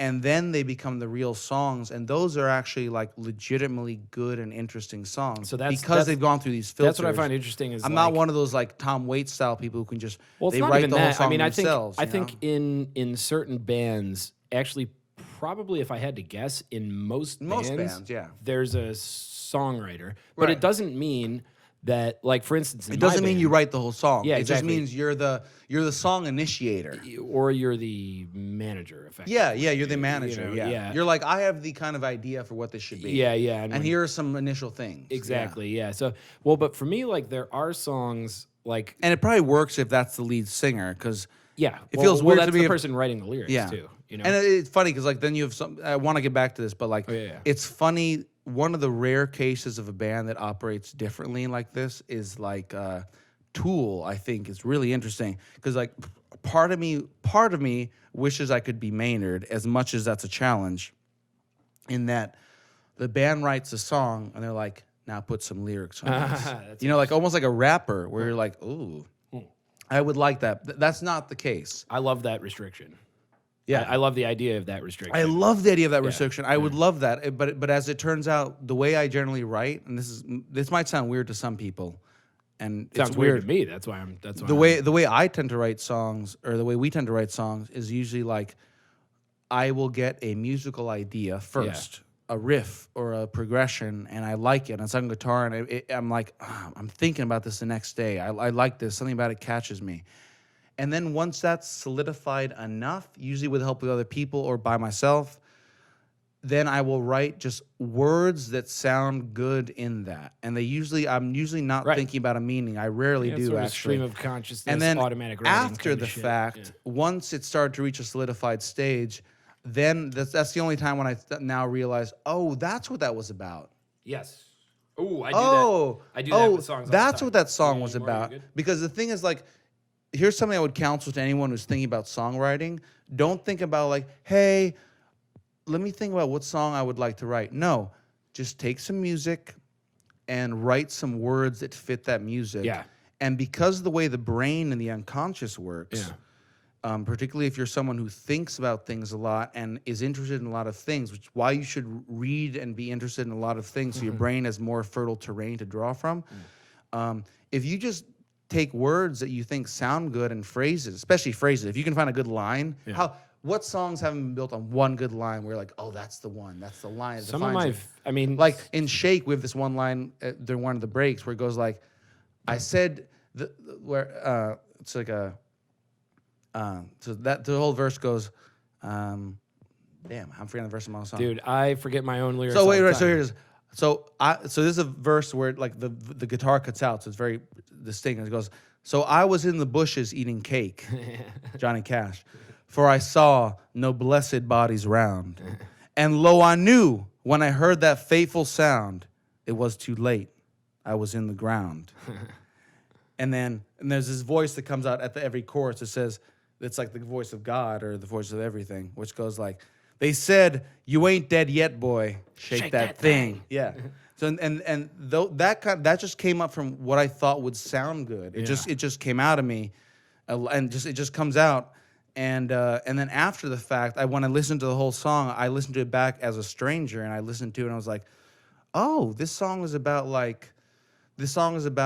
you know, the voyage we do as all human beings to try to like figure out truth. And so it's like you go to authority, you go to God, you go to pleasure, you go to things and try to find the answer, and you find it everywhere. And every time you get to the real point, if you've gotten really fucked up or gotten really high to authority, someone's gonna tell you, the universe is gonna tell you, man, stop overthinking it. Just fucking shake. Get with it. We're all just dancing. We're all just figuring it out. Yeah. There is no truth. Like, it's fine. And that's so. But I didn't. I didn't realize that until the song was already written and performed. Do you like Bill Hicks? Oh, I love Bill Hicks. Yeah, I love Bill Hicks. I'm convinced Bill Hicks is Alex Jones. Many are. Do you know? It's just a ride. Obviously, is It's just a famous. ride, man. Yeah. I absolutely love that. That's why, I meditate a lot. I don't know if you Yes, meditate. I recommend meditating. I used to meditate. So I actually, when I was from 19 to 23, just very depressed years. Yeah, of course. They just- should be. Yeah, exactly. They should be. The formative years. They're years too when I'm looking at all of my character very nakedly and just going, Yeah. By the way, if you're going through some dark times with yourself and who you are, Don't try to escape from that. Keep going because you'll Dive. get out of it. Dive. Like, dive. If Take you the see some hurt. stairs, go down them. If you Take- see a wall, yeah. go. If you Take see a the wall, hurt. see a door, go through it. Go through it. It's Take good. the hurt in the short term because Yeah. the long term gain is worth it. You don't want to have Yeah. to go through this process again. And that No. was like the last severe, like depressive. You don't want to be episode. confronting who you actually are once your body's starting to fail. all the fucking time. Like, Yeah. dude, the last like depressive, super depressive episode I had, I was just like, because you're basically, you get to like a certain point where you're confronted with the question, live or die. Yeah, live or die. Which yeah. one do you want? Because Go if you- forward or go backward, like, or just stay. I don't know. Exactly, Like, which figure is it why- out. Look, I know The Shawshank Redemption is a cheesy movie and all that. No, it's a great movie. I still think it's great. Stephen King is the most prolific. Stephen King will get his due one day. And he's not just a pop author. He's the best. He's the best writer, storyteller. Not storyteller. He's the best storyteller of our time. what's like the theme of that is get busy living or get busy dying, which if you've ever confronted misery or anything, Right. you are presented with that question. And if you're gonna get busy dying, then just die. Okay. Die, yeah, It's really easy. And It's actually, remarkably easy. I respect the right to die. Like, I'm a big fan of euthanasia. Do whatever you want. Like, euthanasia for me is just, an adult decided they wanted to die. What fucking right does anyone have to say you don't want? You can't do that. That doesn't bother me. Yeah. I think you're a coward, And the only reason why, like, sure, but still, but I respect your. but right I to do respect it. that right. Like, and my thing is like, the reason why I respect euthanasia is mostly because it's the right to kill yourself for people who are no longer in a situation where they can go jump out of a plane. If I don't because have- me honestly, I would like to hope Yeah. that one day I will have a nemesis, because right now I don't. One, Oh, you gotta find one. I hope, yeah, dude. I hope to have a nemesis, and I hope that when I've come to a point when I'm like, I can still walk around, I can still kind of think straight, but I've maybe found out that I've got a disease that's done. basically going to murder me. Done. Yeah.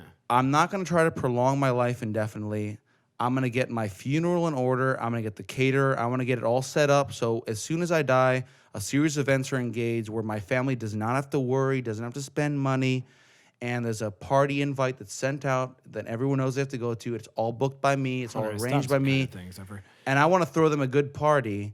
And the way I want to die, having arranged all that, is I want to jump out of a plane with no parachute Yeah. and hit my nemesis's like prize. I want to aim. I want to train for this. Land on his Mercedes. I want to land on his favorite car, so that he has to deal with walking out and being that not only am I an exploded body that has ruined his favorite material object, but now there's guts everywhere. He has to deal with that. And he has to deal with all the legal implications. And I'm dead, so I don't have to deal with any of it. And that's how I'd like to die. That's and not a I've, bad and way I've to thought go. about this. That's not a bad way to All go. I need is a nemesis. So I'm confused I by. feel like I have time for that. I think you got it. And I'm also confused by people. There's a way to die.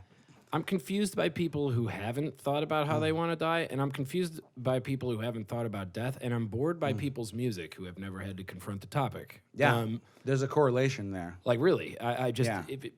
whenever it's the same people we were talking about. Speaking earlier, of Bill like- Hicks, like yeah. happy pop music makes me want to burn things. Yeah, me too. It makes me physically. Whereas like music that you would think is like why I love the song unpleasant and Shiny heavy, Happy People. like if you hear like stuff like Lamb of God or Slayer, puts me in this really like calm, happy mood. Okay, I'm so like let's- la la la. Let's shift gears a little bit. Yeah, yeah.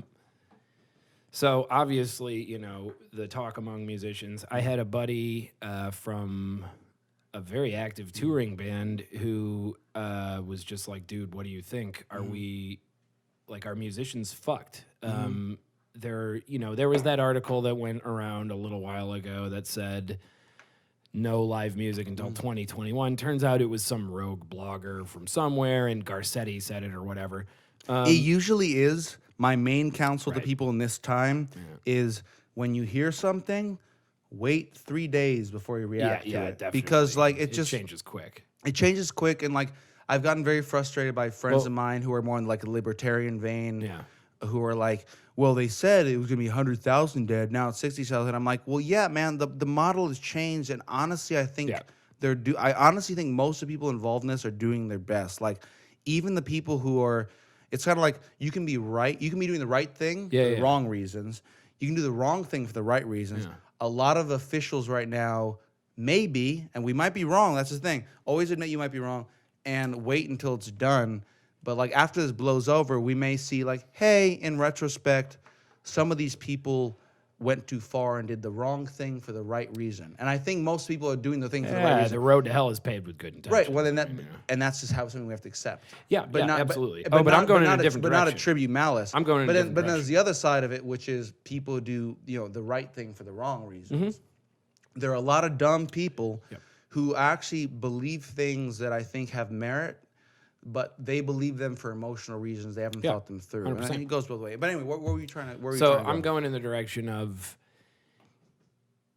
as people who run bands or are in bands and play music, maybe either for a living or for hobby or for just life. For a passion, vocation, it's a passion. whatever Like, it is. it makes life worthwhile. I don't. So I now don't think I'm gonna make. I don't think I'm gonna like honestly so- make money from my so- music. so but when you say- it's great. Well, there's something interesting there, but when you say, it makes life worth living, yeah, that's the kind of thing. Is like It when really does. When I look at it, I'm like, okay, It part of transcends time and space. I'm just like, part of the reason this is I worthy want- right now. I don't care. part of the reason I want to have the discussion to like reopen the country or Yeah. the world or whatever is Yeah. because I'm like, the things though that like made me like being alive Yeah. aren't being allowed right now, Right. and that's really not only depressing, frustrating, anxiety inducing. Yeah. It's making me feel kind of crazy. Right. We got to figure this out. Yeah. I think if live shows really didn't go until 2021, I would probably be one of the people who's just setting up a fucking generator somewhere. Oh yes. Yeah. Oh yeah. Look, we have the capacity to Wear a mask or not, We stay can- 6 feet apart yeah. or not, I don't give a fuck. I don't we give a need fuck. to be humans. We're going to do that, by the way. Yeah. We're going to figure that out. Because, if it means going out to Rainbow Basin right. or up to Ventura County with a generator and all of our friends, and maybe it's just a concert for us. Right. I'm fine with that. That's fine. I would love a concert, even if it's everyone's in mass and they're 6 feet apart. I don't give a shit. Yeah. But we're just like, look, we have to glorify in the ritual sacrifice that is a musical concert. Yeah, yeah. We must do that because it's what we all are. It's what we're all worshippers of. Yep. So like, I would be so down with that. Like, we all pitch in for a generator. What? Everyone pays $5. It's cheap as We all drive out to some spot in like all this massive land that we have in the United States, which is cool. Yeah. It's cool. That's a very cool thing about that this is country. that is a very cool It's something thing. that like I really like about.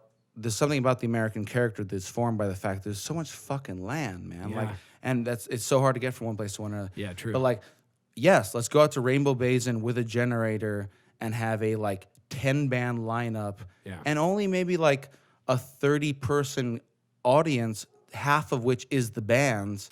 I don't care. or whatever. Because I was there. There's got to be And people are going to be. Imagine how expressive everyone's going to be. There's just got to be two. I went on a run. There was like 2 weeks of rain or a week. Maybe it felt like 2 weeks because time. Maybe we should Rona do. time. Maybe Desert Shroom needs to happen a little sooner. Hey, but something like You've that. been to Desert Shroom, right? No, I know what it is. Oh, Yeah. oh my God! Seeing the sunrise in Rainbow Basin, and it's just empty desert and valley, and you're all standing on this massive carpet with multiple instruments, and just playing like basically something along the lines of like "This Is the End" by The Doors. My thing is, watching the sun come up and the mushrooms are still going. I mean, like that's just like That's it's the best. wonderful. Well, because isn't there something like, here's why, as much as I've had a very good time at any sort of EDM festival, techno, Sure. I will always prefer live rock and roll or just even live music. There's something about the feel, either whether you're hearing it or doing it, you touch a string and a note comes out. I think it's And because like- it's more of a reciprocal process. I mean, Well, you internally simulate it, understanding that a human is making that. Whereas if something That's is what I mean. recorded or DJ'd, it's wonderful, but you don't get your brain is not thinking, wow, every beat is being made by a hand. But that's Your brain just brings it in as a trance, and it's its own thing. And I love that. I love But also the players, But it's just different. in a live band are vibing off of the audience, and Yeah. the audience is vibing off of the players. So Yeah. it's this reciprocal back Dude, and forth. when we you know? when we come back, we need to throw some crazy parties in Will we some ever come back? warehouses. Yes, we will. How will we come back? How will we come back? Here's how I think we'll come back. It'll either be that it will just become either, because it's the United States, it's much more disorganized, not Europe where this would actually be something like centrally organized. In the U.S., I think it'll be... I'm okay with that. Yeah, well, I'm okay with it. I'm very okay with that, actually. I like it. I like it's it. just, variety. What it'll probably be in the States, because it's the nature of the society, is that Talking about that. it'll become much more normal to get the tests for antibodies, so you can show that you have antibodies, that you've gotten the disease and you got over it, and it'll become there may be some parties that I'll probably throw some of these where like, it's no more. We're not gonna have more than like 40 people. Yeah. And if you come in, you got to show that you've done that. Hopefully, send it before. We're only gonna invite OGs anyway, so it's fine. Right. But like, there's like at least 3 houses of friends of mine who are down to throw crazy house parties with live bands, by the way, and that space, the Red Rabbit Hole. So what's going to happen first is actually going to be this really cool thing, I think. Speakeasies are coming back, baby. Dude, it's going to be this really cool thing where... Oh, I would love to go to a we're gonna start throwing some underground parties. Not that I'm going to do that, where- government. I would never. Yeah, we dream would never of do it. This is all hypothetical. This is purely It's theoretical. purely hypothetical. Yeah. So we're gonna start throwing these underground parties where, to come by, you have to send a PDF or show up. Hypothetically, you have to show a PDF or thing that you've taken the test of antibodies or something. And it'll probably be, the first ones will probably be more lax than that with less people. Just kidding, government. Hypothetically. Just If hypothetically. we were to do it at Yeah. all, which we're not going to. Yeah, and it's going to be basically like our version of the all-night downtown LA warehouse party, where it's like, yeah, there's a DJ between sets or a comedian. Yeah, right. But we're just going to play some fucking gnarly-ass, angry rock and roll for hours and hours and hours. And there's going to be open and allowed drug use. Yeah. And hypothetically, Yeah. theoretically. If you're prescribed. If you're prescribed, yeah. Hypothetically, if we had the show in the first place. Yeah, which we're not going to. Of course we're not. Yeah, of course not. Why Just would you? hypothetically. Yeah. And so there'll actually be these parties that will be some of the best parties anyone's gone to. Oh, man. Because hypothetically, they'll be actually transgressive. Yeah. Because there's something about partying and rock and roll that it functions best when you're not supposed to be doing Can it. I ask? It's transgressive. Transgression is important. Okay, so I don't want to verge into a territory that's too political. Sure. You feel me? But what the hell is up with, like, okay, so I have these many parts of my thought process. There's a lot of shades of gray on this situation, but okay, one part of me is like, I understand. There's a virus going around, and we don't know what it is, and it's killing people weirdly, and we don't. It's apparently very transmissible, and all of that is bad. But hold on, let me finish that. Sure, yeah. But on the other hand, there's the other pole of me, and so that one's like, okay, so be careful, stay inside, stop, don't be a dipshit. Yeah, don't be. On the other hand, I'm like, okay, but life goes on, and part of life is dying. So there's got to be a middle ground between these things. So I'm just like, okay, so in terms of these like concerts and stuff like that, like, why don't I guess maybe you'll overwhelm the health system or whatever, but it's like, why not? Hey, look, if you want to stay home, go the fuck ahead. Why is it that all the fun stuff used to be on the left? You know what I mean? Like all my favorite comedians and artists from the past are all on the left. And now the left is the one annoying me. And the right is the one where I'm like... honestly, they're funny. To be honest, though, like, most of the comedians that I still like, and comedy in general, are still... There's no right-wing vaguely comedian. on the left, yeah. No, they are. They're just on the new left, which is... Well, no, some of them are, some of them aren't. The thing is, like, one major... There's no major right-wing comedian who's better than the best left-wing comedians. No. Yeah. And the thing is, like, it's not that they're, like... The one reason behind that is that, like... And maybe it's because of the context or anything, but, like, often if you're a right-wing comedian, your comedy has to reflect that. It's almost like if you're a black comedian, so your comedy has to reflect that. You have to, like, consistently reaffirm Right. As identity, opposed to just being, like, comedy. Yeah. Comedy... Yeah, right. could be referred to in some ways as left wing, but I think that's just because I think that's partly because comedy tends to eschew like authority. It tends to eschew tradition. So there's some way in which, if you're speaking very, very broadly, it's going to tend more towards what we call left wing. Even if you don't in any way in your act, like address, I don't know, like, income distribution between classes or the rights of the landowning class. Like most of comedy doesn't even like fall on anything. I think that's left because or you right have to sort of appeal to a certain crowd. You, as a comedian and maybe as a musician too, you have to be conscientious of the fact that, yeah, sure, there's people in the middle, but in terms of social media and media, you know what I would, how I would put it is that comedy emerged in cities. Comedians refine their acts by going from city to city and town to town, all over the country, all over the world, and refining their act. Right. So what they're trying to do, what comedians are trying to do, and why people who are very moralizing don't understand comedians, is that all a comedian is trying to do is figure out in the way that they do and approach the world and observe it, all they want to do is get laughs. Yeah.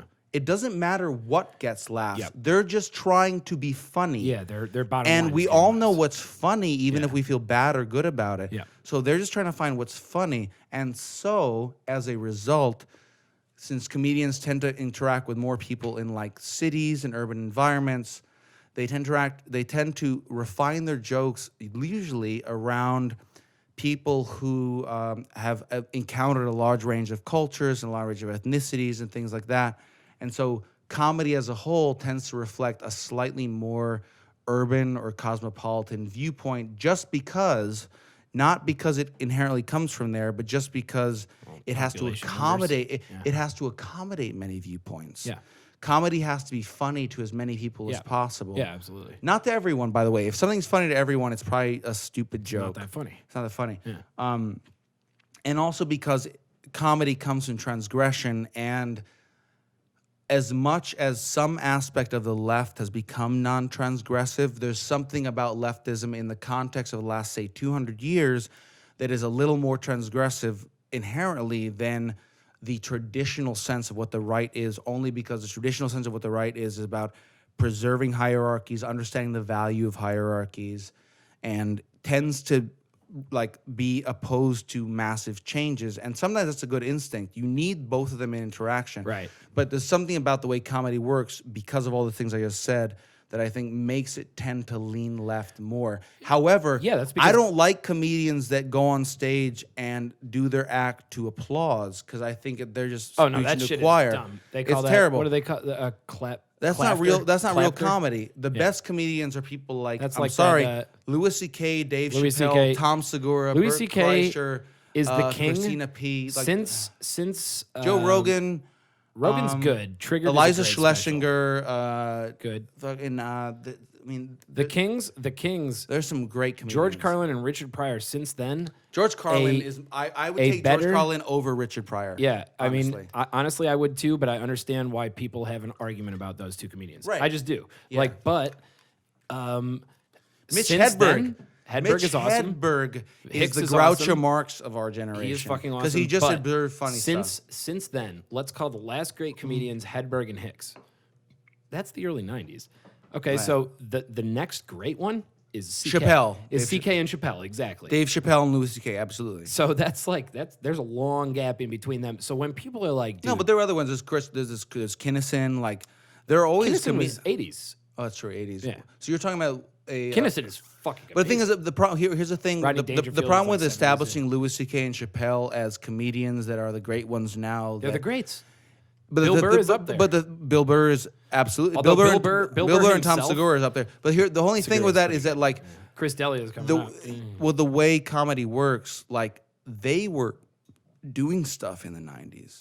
We just didn't know about. They existed exactly. So, Yep. and that's actually a cool thing about comedy, which I like, is that I unlike think that relates to music as well. unlike a lot of musical endeavors, a lot of endeavors in general, is that there's nothing at all strange about being a comedian and only hitting your stride in your 40s.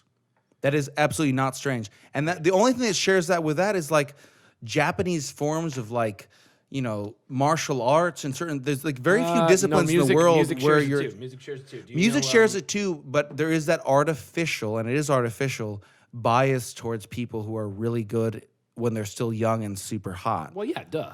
But not in comedy. In comedy, like you can be an ugly, weird-looking Because dude. comedy doesn't matter how attractive you are. It's And comedy. that's part of why it's interesting is that like it's totally accepted that you don't achieve mastery till you've done it for like 10 plus years. agree, yeah. And you're like old and weird looking. And you're But I not will old say- even. Like you're just you're bordering on middle age. Do you and weird know? looking. Do you know Andrew Bird, the musician? He's a violinist. You were a violinist. One more thought before we continue. Sure. Is that again something that I think ties stand-up comedy to older forms of entertainment and why it's so fundamental is that unlike music, it never had to undergo the weird thing that happened with politics, music, and comedy around the advent of television, which is that in politics and He music, kind of did it before then, though, because Lenny Bruce. wait, because in politics and music, it suddenly became apparent that you had to be visually compelling and often hot, especially in music, to sell. And so the problem with that is that it biases the audiences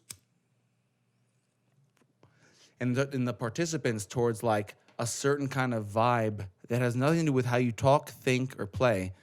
Whereas in comedy, that never happened. There was never a point in comedy where you were expected to be hot. You were almost expected not to be hot. Right. So it Because you're the court jester. It preserved the purely like what does your brain offer aspect that some things lost. Politics became we have to be more pretty and good looking. That's a pretty interesting observation. Right, I mean, and music also became like you have to be good on camera, man. If you're four fat dudes who make the best music ever, you're not going to be as good as four and attractive people I think about who make okay, decent music. great musicians who are ugly. You typically don't hear of unless you're Dinosaur Jr. for some reason. You're not, or, you're not allowed to be ugly. Screaming Trees. Nina Some grunge Simone, bands are Nina pretty. Simone was ugly as shit. By some people's accounts. Where are you going? I'm gonna take a piss. If that's all right. All right, I'll just sit here and rant. So, ladies and gentlemen, it would seem we find ourselves in a quarantine, and my guest has left. Luckily, though, we've maintained a 6-foot separation this entire time. We've been wearing masks. We haven't smoked off any of the same accessories. It'd be a shame if this bites me in the ass, where I'm all glib and unserious, and then sharing a pipe has killed me or someone around me that I care about. Fortunately, my family is like 2,500 miles away, so not a chance of me seeing them anytime soon. Because, that would require money for a plane ticket, and then planes aren't flying. There is a line at which we all just say, okay, right, we're willing to do things that we need to do, but this is getting a little ridiculous. Welcome back. How are you, good sir? I'm good. Good. Glad to hear it. I was like, where'd my headphones gone? I'm like, we never wore headphones. No headphones. I'd have to get two outputs to make that work, and right now Makes no sense. I can hear you even though we're 6 feet away. I mean, 6 feet is a long way, and again, Yeah. I know this doesn't look like 6 feet. this does. It is 6 feet though. It's actually 6 feet. Like it's crazy. Like I'm extending my arm as far Technically as I can. speaking, like, yo, if we ended up in court, I would be like, yo, look, no, My our arm is camera. as far. This is as far as my arm can go. Yeah, Isn't that crazy? Yeah, and that's 2 inches. Wow. So this is like 8 feet actually. Yeah, this Yeah. is like a really long. The fact that he can extend his pipe to me is like bananas. We're not even sure how that works. Well, I also have a 17-foot wingspan. Yeah. So I'm also an orangutan man. We're both the type, like, I have short legs and really long arms. People sit down with me and they're like, you're a tall dude. Then I stand up, they're like, oh, you're a medium-sized dude. okay. weird. So Yeah. specifically in terms of, and we'll probably wrap up sooner than later because I don't care. I don't give a shit. What else do I have to do? But so give me your understanding of like, look, for live musicians. I mean, what the hell? I do think at a certain point again, people like us will probably be like, hypothetically, Yeah. if we were more roguish than we are, we'd be like, hey, we're just going to set up generators Yeah. and just throw parties. But We're going to do that. on a mass scale, Maybe. hypothetically, Allegedly. Theoretically. But okay. So on a mass scale, though, aside from that kind of shit, Yeah. what are live musicians looking at? Because I do think like. Yeah, people are going to be agoraphobic for a while. Right. This is going to change people's And even when people ways. go out, they're going to be wearing masks. They're going to be weird. People are going to be weird. weird for a while. Yeah. I think okay, here's the pessimistic me first. I think that it's going Is that the name of your to diary? yeah, right. Here's the pessimistic Here's the me. pessimistic me. The pessimistic me thinks that it's going to take much longer than we think before people are just naturally comfortable around I think you're right about each that. other in large groups. That's going to take a while. Like shit like EDC literally might not happen until 2022. Like because we've become so comfortable before this with like I'm just going to be around 300 people today, which would have been weird for a tribal person in a village before and would still be now from a rural area. That's weird. Humans don't normally do that. Hit pause on the point really quick. Yeah. Really quick, I promise. I will say that I went running for one of the greatest days in Los Angeles. Fantastic. In the last Walking around's been awesome. Man, The air feels great. Oh, there's no smog anymore. And there's no one around. And there's no one around, and I was just kind of like, holy shit. But I did see a lot of people out who I'm like, yeah, people in our age group and lower, and I'm a little younger than you, are gonna be like, fuck it. The first opportunity I have to go Yeah. out, they're gonna go out. Yeah. That's just gonna happen. So Yeah. Anyway, what were we saying? And the optimistic part of me is thinking about how the very fact of gathering by the virtue of this epidemic has become transgressive. Like Yeah. there's something a little naughty about getting together with a group of people. It's Right? all of a sudden it's naughty. Big Daddy, It Big is. Mama don't want you It to is. do It's it. like being gay in the 50s. Yeah, Like, seriously. and so smaller groups of us. Whole category of porn for public sex. So- the only reason it exists so- is because you're not supposed to do it. So, Like, but before partying becomes mainstream again, we get to take advantage of this short period, hopefully short, where it is just That's what he said, It am I right? is underground to party. So there'll be these parties where you only find out about it It's because of speakeasies, you kind know of, of it's speakeasy where you they're only not letting it happen on Facebook anymore. you only find out about it because of other freaky friends of yours. Mm-hmm. And so it ends up being an extremely like Which happened already, by the crazily way. crazily curated Yeah.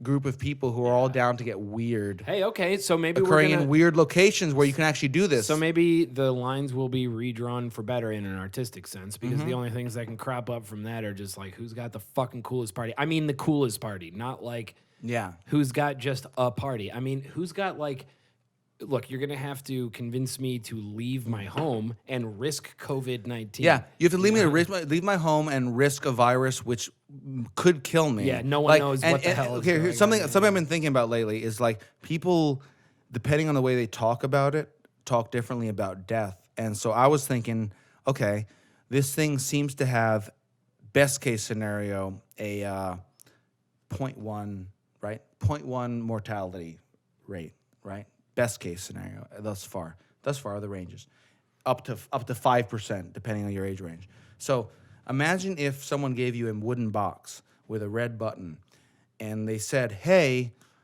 when you push this, you can't leave the house. By the way, when you push this, you'll get groceries. Push it, you'll get pharmacy stuff. Push it, you'll get the glowing sense of social interaction." Now, however, there's a 1 out of, let's say, 100 to 1,000 chance, we don't know. There's a 1 out of 100,000 chance, 100 to 1,000 chance that when you press this button, you will die forever. I get the point. You're not coming back. Sure.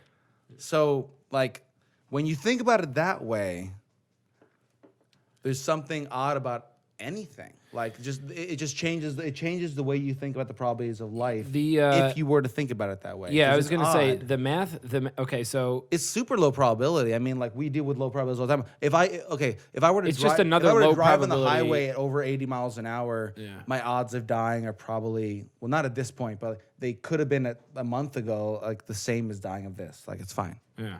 Well, I think the issue for people is that it's another low probability instance that you have to add to the other low probability instances. There's so many low probability instances. Which, look, for me, look, I get both sides on that one, truly. Right, because if we're being honest, Do me, doctor. if we're being honest, the wooden box is just going out every day.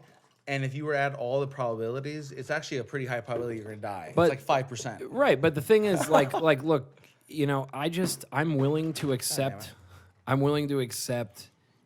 a certain amount of risk Right. to live life. I do too. Absolutely Yeah, am. absolutely. No, I And completely this agree. kind of thing, completely I'm agree. just kind of like, okay, if you're in the risk group, probably stay inside. Like, Yeah. you should probably stay inside. But Yeah, this for whole, sure. like, let's put a bunch of yellow tape around Right.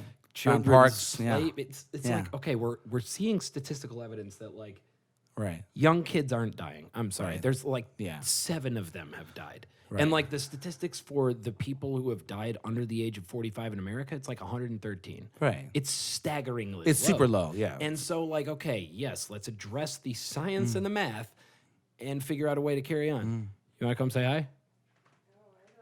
Yeah, come say hi.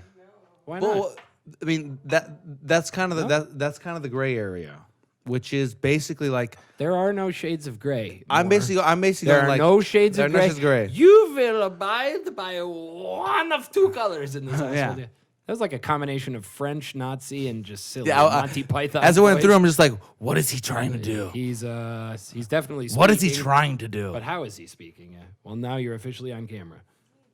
Hey, kitty, Okay. kitty. You're supposed to trade. Oh, I that's know, true. I told all him right, all right. Yeah, okay. We're doing shirts. Wait, am I taking your shirt? Yeah, that's the whole point. Oh, I'm taking your shirt. Yeah, and I'm taking the absurd shirt, which I thought you'd be wearing. Brought you a medium and a large. No, I wasn't wearing it. I think large. I think that's the back one. Oops. Ladies and gentlemen, during coronavirus, Changing shirts. Trading t-shirts. we're trading shirts. All right. How nice it is. How sweet it is to be loved by you. And now the cat's on my other shirt. That looks good on you, This is a dude. nice shirt. We have baseball tees, man. Oh, hell yeah, brah. Which one did you take, the large or the medium? Large. Yeah. You should take the medium. I'll try the medium. Yeah, let's try. Yeah, try the medium. Just make sure, ladies and gentlemen, that he's got the shirt that he needs. Yeah. I think the medium, how tall are you? I'm svelte. Svelte? I'm 6 feet high. 6 feet high? Yeah. With shoes? No, without shoes. Without shoes. All right, yeah, the medium's probably going to be it. Unless like. I mean, no, it fits me better. Fits me better. That is a damn nice That shirt. actually does fit really. That fits. Yeah. You should wear that everywhere. Oh, I went next show. Oh, next show. You're still on a show now. That's dope. Yeah, is it nice?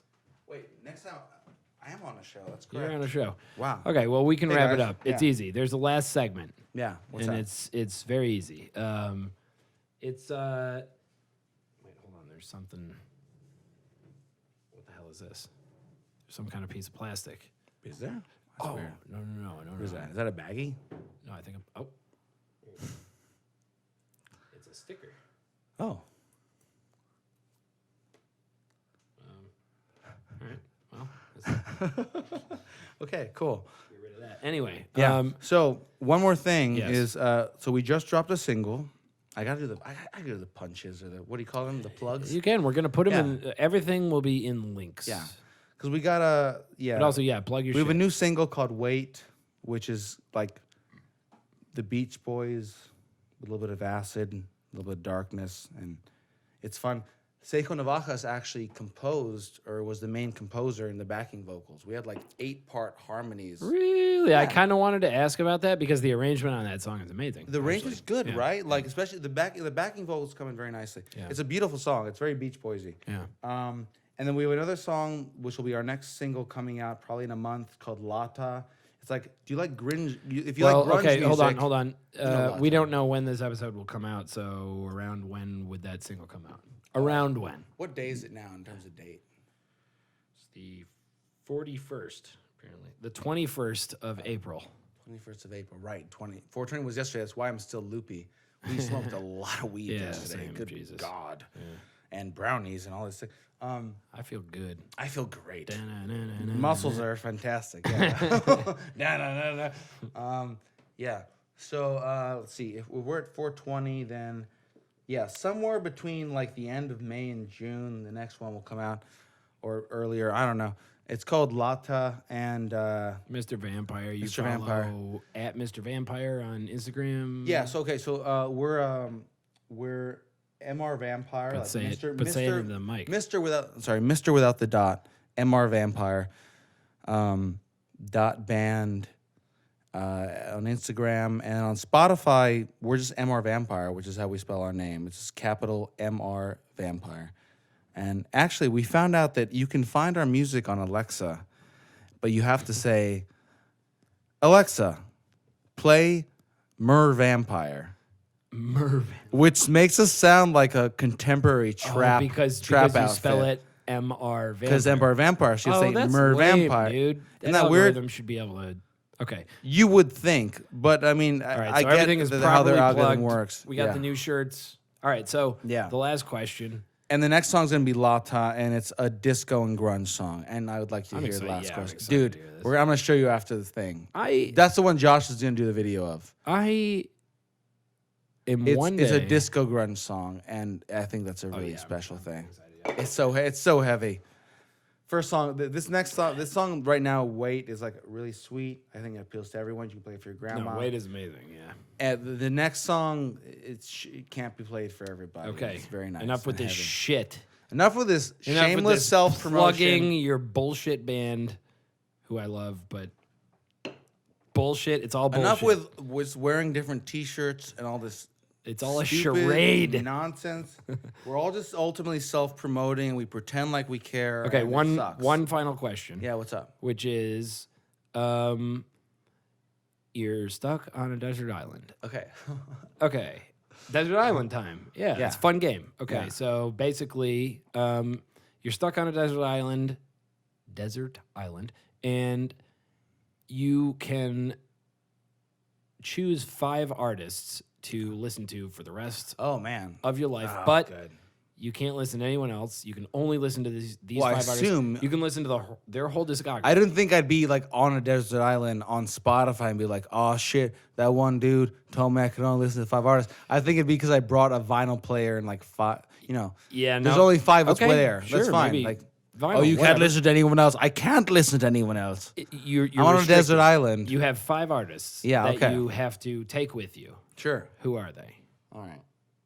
Well, Radiohead, obviously. I'm glad to hear that because that is obviously at the top of my Obviously list. Radiohead. Obviously. Like, Dude, obviously people who don't Radiohead. say that, I'm like, I don't know if I trust I don't know you. if I trust you. I really yeah. don't know who you are. Do you not acknowledge? Do you not see what's going on? Yeah, here? like, Yeah. come on. All right. Open your eyes. Now, the next 4 are much more difficult. Yeah.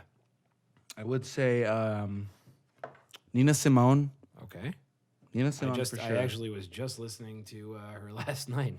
I'm gonna show you my favorite song by her. It's "You'd Be So Nice to Come Home To," and it was only played live at the Kennedy Center. That was recorded, and it's my favorite song by Nina Simone. That's the best jazz song I've ever heard in my life. Down. Okay, Nina Simone. Okay, so we got Nina Simone and fucking Radiohead. Who else do I want to listen? Al Green. Okay. Because Al Green you can play whenever. You could I play am- Al Green during a fight. You could play it during a sad time. You could play it during a good a time. love scene. You can play yeah. Al Green when you're having sex. Yeah, yeah, Al right. Green never doesn't fit. Okay. Al Okay. Green never doesn't fit. So I'm like, okay, all of Al Green. All right. Yeah, for right, sure. Right. It never Yeah. doesn't fit. Al Green's great. Down Try with it. it. For people at home, try playing Al Green anytime. It never you're like, oh, I don't know if this is a good time for Al I don't know Green. if I've ever heard someone put on Al Green and then my reaction been like, dude, turn this shit turn this off. shit off. You're No, like, I'm nah, pretty this sure is I'm like- great. to every other artist I've been like, yo, you got to turn this off. Al Green, I'm Al like, Green, yeah. no, dude. this actually fits. This fits well. Yeah, Yeah, my I'm life. down. Yeah. Okay, Beatles just because of the discography. Yeah, I'm so happy you said Beatles. Beatles just because So of the many discography. people are afraid to be like, Beatles. It's Those, like, that makes me think you're a first level hipster. right? Second level hipsters admire the Beatles Yeah. and dislike more obscure bands. Like The zombies. Beatles are the You ever- shit. Like, you ever- have you heard the Beatles? Like, they're amazing. the Beatles are. There's a reason why they're famous. I don't Like, give a fuck they're if so you good. don't like the whole pop culture sensation around them. disregard that. That's They're because an people that's because amazing people are band. stupid. That's good. They're a really good A band. lot of people like Queen. Guess what? Queen is a great band. Queen Queen is is retardedly good. Queen is retardedly good, but I'm not all about the theatrical sense. No, they're not in my top 5. Yeah, yeah. They're not in my top 5. Okay, so hold on. You have Radiohead, Nina Simone, and the Beatles. Is that the 3 you have so far? I think there's 3 I Did have. you have 4? No, Wasn't there someone else? I think there was. Damn it. Well, Steely Dan. no, if we can't remember it, doesn't matter. Okay, wait. Um, Radiohead, Nina Simone, the Beatles. yeah, there it is. One of the Beatles. Yeah, there's probably someone else. Tom Waits. Down with Tom Waits, man. I fucking Tom love Waits is the shit. Are you a Zappa fan? Yes, but not as much as Tom Waits or Really? Warren Zevon. Oh, why is that? Um, Just you like the auteur I aspect think of... no, maybe I just haven't heard enough Zappa it's just like it's one of those things where it's like if someone asks you what your favorite food is. Zappa's like a little more right brain, I guess. You know, which one's the I uncreative one? I mean, Zappa for me like is almost He's very, like, mathematical. Zappa's closer to Primus, and I like Primus. I just think Zappa just doesn't get me. Primus might go in my top 10. I don't know about top 5 though. No, not Like no. I'm so Primus is not top 5. They're top 10. They're top 10 for sure. I like- but they're not top 5. Just like Tool for me, I'm hesitating. I want to put it in my mind, but I'm like, nah, that's not what I listen to.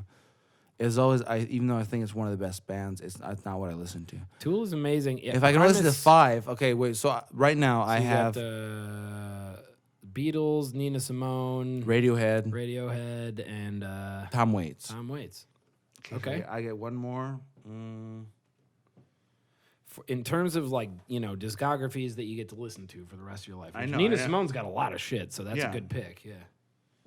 And her voice was described by my bassist. Tom Josh Waits also Lamy. has a lot of fucking albums. Oh my god, he has so many He has albums. so many albums. I would put Dylan on this list for myself personally, just because I'm like, man. It's funny you say that because the last guy I was gonna put on was probably Dylan. But if just you- because Dylan covers so many other people. But if so you well. did, well, he also wrote a bunch of songs for other people. But if you Yeah, pick Dylan, it's Bob Dylan. Yeah, if get you it. pick I get Tom it. Waits, though, it's like that is your Dylan pick. If you have to pick between 5, it's like okay, you're gonna do like Oh, Dylan, I Tom see. No, Waits, I see that Gordon point. Lightfoot, you No, I see that point. Okay, so Yeah, you know I would what I I would do mean? Dylan. Neil instead- Young. So wait, I would do that. Okay, you're right. So I would probably do like maybe Dylan instead of Waits, and then because I need one more that's like heavy, gets me going. Slayer.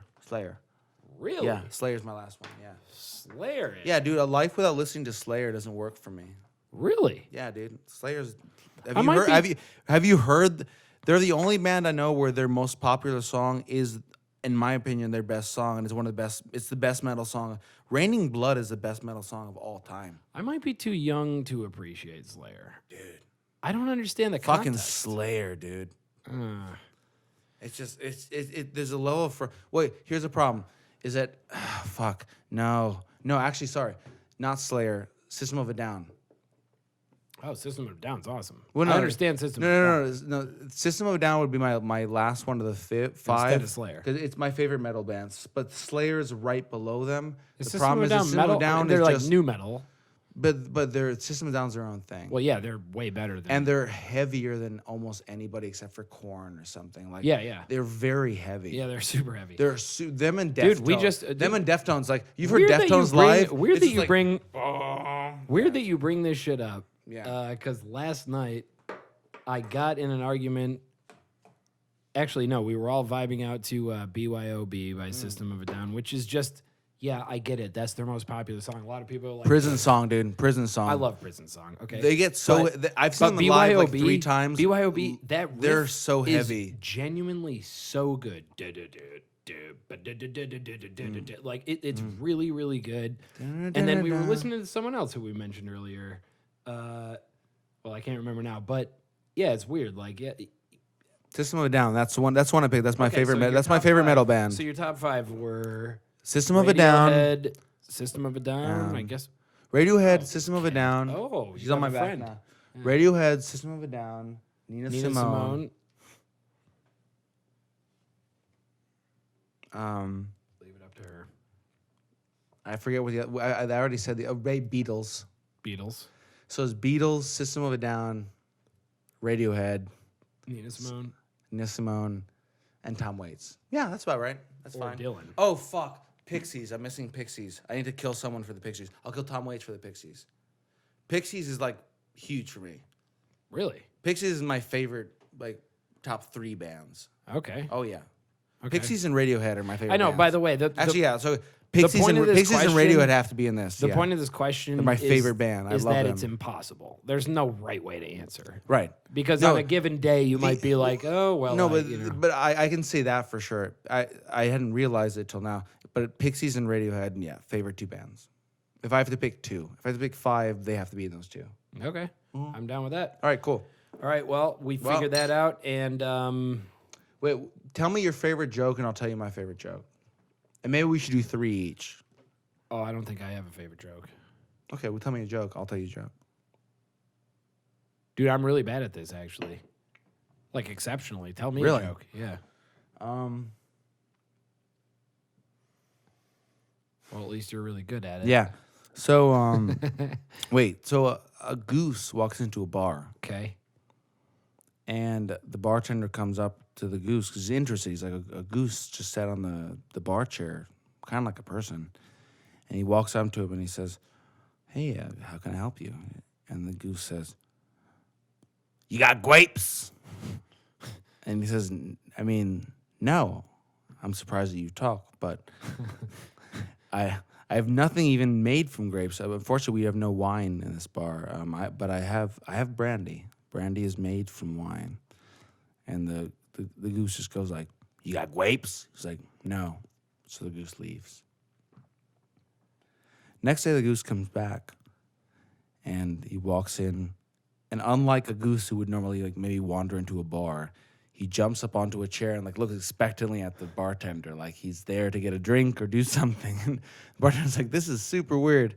Why do I get all these rabbis and priests, and why is everyone walking to my bar? I think it's one bartender the whole time. So this one dude is like, fuck this job. So the goose walks in again. He's like, you got grapes? He says, no, well, I mean, I have great products, but I don't have grapes. And honestly, man, like, as much as I like these random intrusions, if you're not going to buy a drink, if you ask me for a grape again, I'll nail your beak to the fucking bar. Because this guy, he's seen everything. Yeah. And so the next day, at some point, like 7:30, the duck walks in again, jumps to the thing, and the bartender at this point is just like, look, like, you're a duck, you're not a person. I could murder you. No policeman will come wonder about a murdered duck. Like, I could just kill you right now. You're like a woman in the 16th century, you know?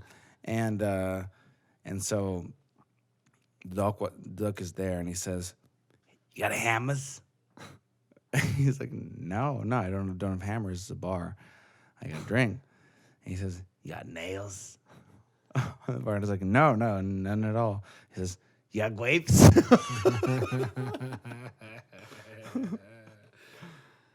It's just a stupid fucking joke. Oh, that's dumb, but I appreciate it.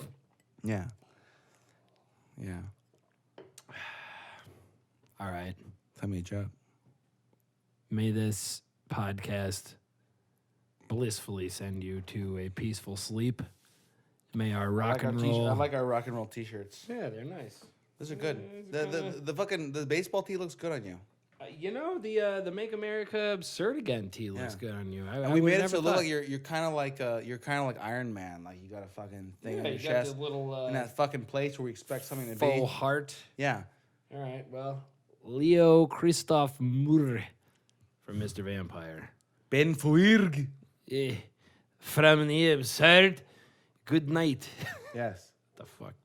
Yeah. Find us on Alexa. MRVAMPIRE. Perfect. MRVAMPIRE. Oh yeah, MRVAMPIRE. Yeah. Okay, so As if anyone watches the ends of podcasts. no one's watching. I've never seen. I've seen the ends of very few podcasts. No, it doesn't matter. We can just start doing whatever we want. Frankly. You want to hear the EP? Do it. Yeah, I do actually. Sorry, I was gonna make. Fun Wait. of it for a minute. What do Usain Bolt and Adolf Hitler not have in common? I don't know what, Dad. Usain Bolt can end a race, man. Oh. Well, later. Yeah.